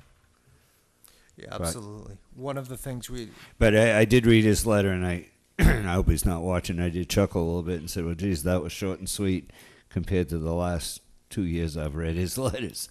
At the end of the year, they weren't very nice. A few things were knocked off. When we did receive the basic financials from our auditors at the end of fiscal 12, they certified that the assets remaining in that account were $654,204, and that's after a reduction of $724,367 for IBNR, so any liabilities that are out there that haven't been reported to us yet.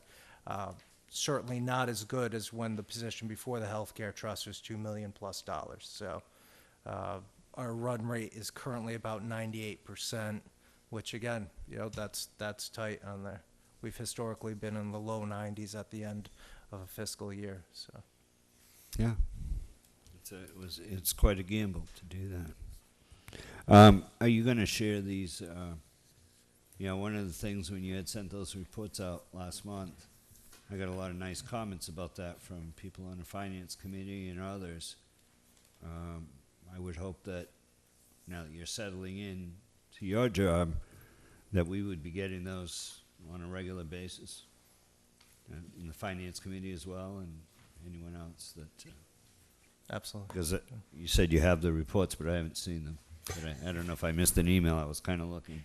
No, I want to. I usually write up on the board needs to be. You know, it's nice that you give us the report, but I think we'd like to take it home and play with the paper. Understood. A little bit. Mr. Titlebaum, comments?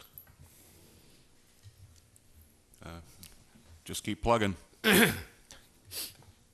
Slavin? Just one issue again with the Health Claims Trust Fund.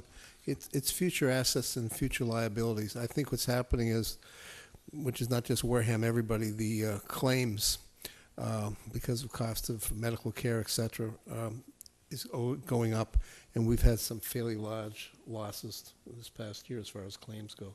So I think our history is itching up faster, and therefore we may have to put more money into the reserve account. Well, you got to remember that we took a large sum of money out of it. What was it, 1.5 million. 1.5, 1.9 we took out of that fund? Yep, I know. So it's not, you know, I can understand their concern. I have the same concern they have, so I can understand it. Yeah. I mean, it's got anything to do with today's rates. It's got to do with the fact that we took that money out of there. And also our basically our liability rate's gone up. But this has happened before. Add to the bottom line what he's got now, 1 point something, and we'd be feeling much more secure. Well, we wouldn't have this letter on this particular piece then. Mrs. Bagley? Thank you, Mr. Chair. There were a couple things in the DOR's letter to Mr. Sullivan. Where do we stand on the town accountant's position? I got a little emotional last week and said I was going to try and get it posted right away, which would have been for this week. I haven't got it on there. We are looking, I will post it probably by next week there. I'm just reviewing it for the qualifications. We hired somebody last year from the last posting, and I'd like to review and see if there's any tweaks that we can make on there. One thing I was trying to say on there is I want the town to know that the work is being done in the town accountant's office. We have somebody acting as a town accountant. We are not without somebody in that position. I think the last time we were without that, we truly were without a town accountant. So work is being done in there, but we will need to appoint a full-time town accountant. So short answer is, hasn't been posted yet. That's what I said in the beginning. With the Transportation Action Committee, I happen to be on that. Somebody's going to have to pick up that one. And we vetted an RFP that went out. Who actually put the RFP out? The school department put that out. Okay, because what has come back to me is some items were added to the RFP after it was vetted by the Transportation Action Committee. And two of the items have kind of put off some people that would otherwise submit a proposal. And one of the items was a first refusal for the Director of Transportation and hiring all the bus drivers. And I think there were a couple other things. So I wonder if you could look into that for the citizens of this town that are kind of impatiently waiting to see those four proposals. But that was not in your... Not when we vetted it, Mr. Chair. They were added after. Did you see that stuff in there? I haven't seen what... You don't know what went out? Yeah, You didn't I get a haven't... copy of it? I didn't get the copy on there. The final, I assumed that the copy that I seen was the one that went out with just dates added, Mr. Chair, but more than that was added. Do you have a copy for that to be able to send to me? What was... The final one, I can get one. Okay. And when was the I Healthcare don't Trust even Fund recall seeing holiday? I saw it in the newspaper. But it went out by the school department, so apparently they didn't send us the final one. We can discuss that at tomorrow's meeting. Good idea. When was the holiday taken for the Healthcare Trust Fund? It would have been spring of... So May. last- It was May, wasn't it? No, the holiday went over several weeks. It was 8 weeks altogether. So it started at the end of April to the beginning of June, so it was in the same fiscal year? I would say. Because one of my concerns was looking at one of the town meeting warrants, and I believe it was 2010, $500,000 was not funded in the Healthcare Trust Fund. And I wonder if you could look into that for these good people of Wareham. What year was that? Either 2009, I believe it was 2010, Mr. Chair. They took out the... They didn't fund it. It's a little bit different. They didn't take it out. They didn't put it in. Was that when John Sanjinet was the interim? Oh, Sanjinet. Yeah. I think that's another half. I don't recall that, but that'd be worth looking into. There was a vote of town meetings stating that, or? No. It simply wasn't put in the account. You'll see it when you look at that warrant. You'll see that the previous year reflects $500,000 more or something like that. You'll see it. I can send it to you, Mr. Sullivan. I'd be happy to do so.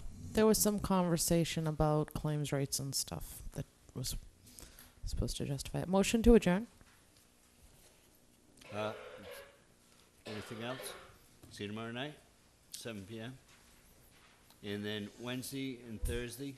Thursday and Thursday and Friday is what, 8:30 to?